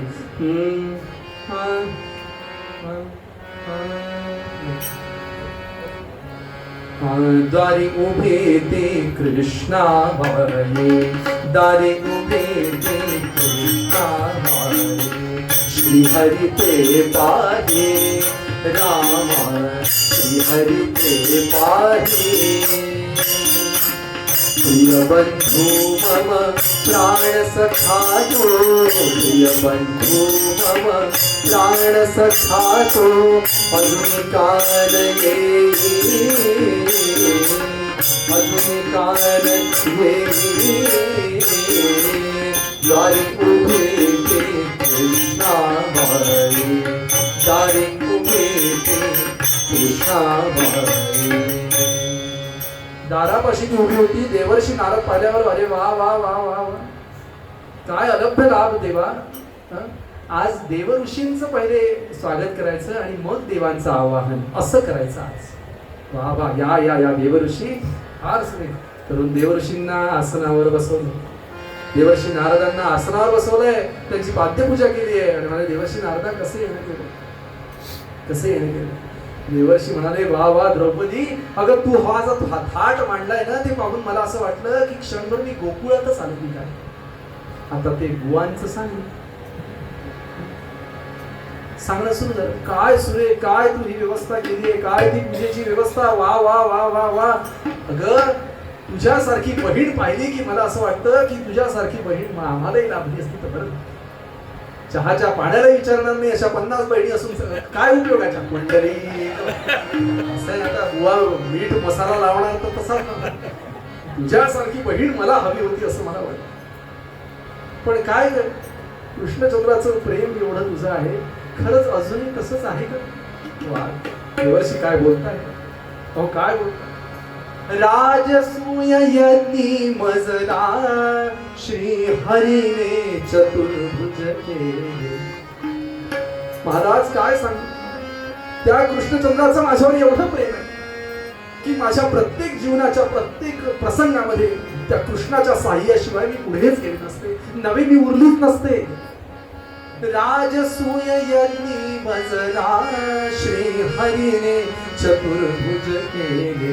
या पांडवांकडे आणण्याचं मुख्य जे योगदान आहे ते कृष्णाचं होतं ना देवर्षी. लाक्षागृही पांडव असता विदुरा करवी वाचविले. देवर्षी काय सांगू तुम्हाला, भर सभेस अब्रू जाता निज वसना मजने सविले. अहो त्या भर सभेमध्ये मी कृष्णा धाव म्हणत होती तेव्हा त्या कृष्णाने सबंध विश्वाचं वसने मला नेसवली. तीही कमी पडली तेव्हा त्यांनी स्वतःचा पितांबर फेडला आणि तो नेसवला. स्वसने मजने सविले. त्या कृष्णचंद्राचं माझ्यावर काय प्रेम आहे मी काय सांगू. ते ऐकून नारदांच्या डोळ्यात पाणी आलं. नारदांच्या डोळ्यात पाणी. क्षणभर तेही भाव विभोर झाले. खरं आहे म्हणाले, खरं आहे, पण आपला हे का सोडायला बुवा तयार नाही. याला म्हणतात बुवा कुंडली. आपली गोम कोणाला कळता उपयोगाची नाही. ते म्हणाले हे तू सगळं सांगते द्रौपदी ठीक आहे, पण हे सगळं भूतकाळातलं आहे. आत्ता त्याचं तुझ्यावर प्रेम आहे का हे मला सांग. देवर्षी असं का म्हणता. नाही, आत्ता जर त्याचं तुझ्यावर प्रेम असतं तर तो असा वागला नसता. म्हणजे कसा वागला नसता. जाऊ दे बाबा, आपण कशाला सांगा. आपण काही सांगितलं तुमच्या बहीण भावामध्ये बिब्बा घातला मी असं म्हणाल, तुमच्या बहीण भावामध्ये भांडणं गेली मी असं म्हणाल तुम्ही. त्याच्यावरची जाऊ दे बाबा म्हणून देवर्षी नारद उठायला लागले. चला जातो मी भैरवी घ्या. द्रौपदी म्हणाले थांबा, भैरवी घ्यायची नाही, थांबा. काय आहे ते कळल्याशिवाय मी तुम्हाला जाऊ द्यायची नाही. काय आहे ते कळल्याशिवाय मी तुम्हाला जाऊ द्यायची नाही. सांगा काय. नाही म्हणाले आता जसा तो वागला तसा वागला नसता. पण कसा हे बघ मी तुला सांगेन, पण मी हे तुला सांगितलंय हे तू कोणाला सांगणार नाही ना. ती म्हणाली नाही, मी जे तुला सांगितलंय त्यावरून तू काही केलं तरी त्याचा मूळ व्यक्ती मला म्हणून तू धरणार नाही ना. नाही देवर्षी सांगा. नाही म्हणाले तुझ्या कृष्णचंद्राने सगळं सैन्य दिलं कौरवाला. हत्तीदळ, घोडदळ, शस्त्रास्त्रे सर्व चांगली त्याच्याकडली ती दिली कौरवाला आणि स्वतः एकटे येता येतो. हात तिच्या एवढंच ना, एवढंच. देवर्षी अहो माझ्या कृष्णाच्या बाहुबळावर तुमचा विश्वास नाही का. अहो जाऊ द्या सर्व सैन्य त्याच्याकडे, शस्त्रास्त्र जाऊ द्या त्याच्याकडे, पण एकटा श्रीकृष्ण तिथे उभा राहिला ना तस अखिल जगाला लोळवील, त्याच्या सामर्थ्याने लोळवील असा माझ्या कृष्णचंद्राचा प्रताप आहे. अशा माझ्या कृष्णचंद्राचं सामर्थ्य आहे, अशा माझ्या कृष्णचंद्राचं बळ आहे. नाही बरोबर आहे तुझं, तू म्हणते ते बरोबर आहे, पण शस्त्र हातात धरील तर लोळवील ना. म्हणजे काय सांग. तुझ्या कृष्णचंद्राने अड घातली तुझ्या नवरोबाला, तुझ्या नवऱ्याला, की न धरी शस्त्र करी मी शस्त्र हातात धरणार नाही, मी युद्ध करणार नाही. मी फक्त 4 गोष्टी सांगेन. बाकी मी काही करणार नाही. काय सांगतो असं म्हणलं तो. आणि मग आमच्या ह्यांनी अट मान्य केली. बाप्पा तुमचे नवरोबा काय हरिभक्त चालले त्यांच्या मागे जय हरी विठ्ठल जय हरी विठ्ठल करत. त्यांना काय त्यांनी हो म्हटलं असं. आणि तुला माहित नाही त्या कृष्णचंद्राचा थाट बायकोला घेऊन वनभोजनाला निघाल्यासारखा येत आहे स्वारी. वनभोजन म्हणजे पिकनिक. कुंडली पिकनिक केल्यासारखी स्वारी येते. हे ऐकल्यानंतर द्रौपदीचा पारा चढला आणि ती म्हणाली असं आज निर्याणीची घटक आतापर्यंत एवढं राखलं आणि आता निर्याणाचा समज म्हणजे निर्वाणीचा क्षण आहे. या युद्धामध्ये जे होईल त्यावरून सर्व काही ठरायचं आहे. आणि अशा वेळेला कृष्ण असा वागतोय असा कपटी म्हणजे माझ्याशी कृष्ण कपट करू शकतो अशाही मनात भावना आली. आणि ते जे प्रेम होतं ती जी भक्ती होती ती लोपली महाराज. आणि त्याची जागा संतापानं संतापली आज्ञसेनी. महाभारतामध्ये युद्ध घडण्याचे अनेक कारण सांगितले की युद्ध का झालं महाभारताचं.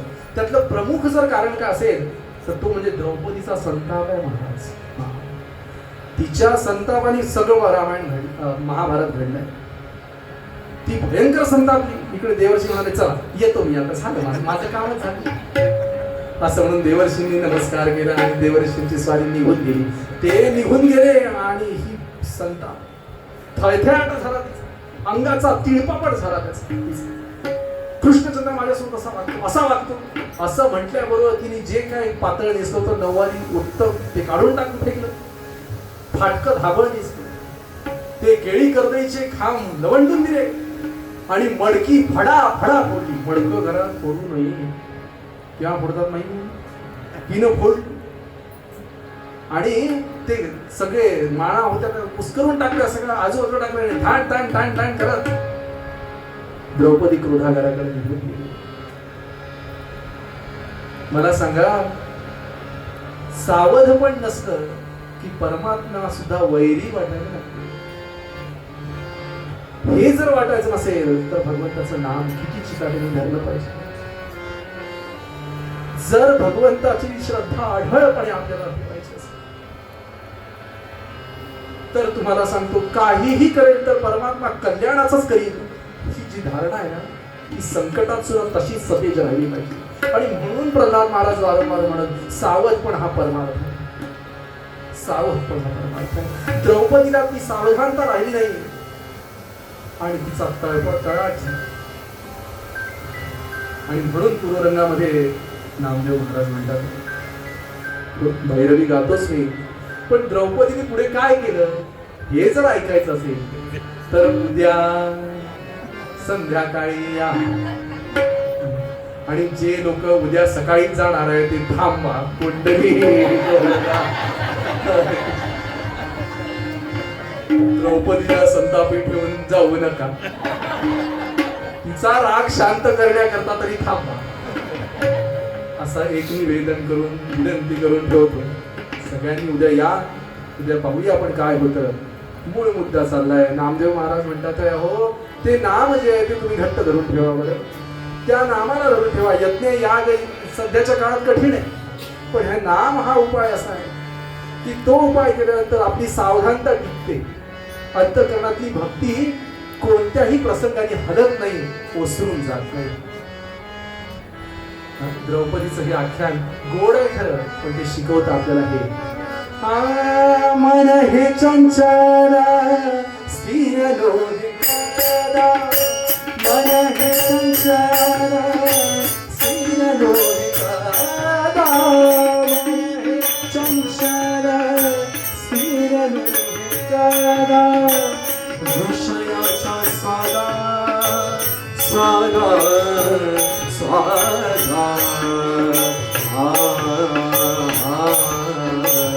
विषयाचा स्वादा भावावते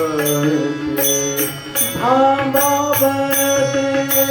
माय हे चंचल स्थिर नो हे करा. मन हे चंचल स्थिर नोहे करा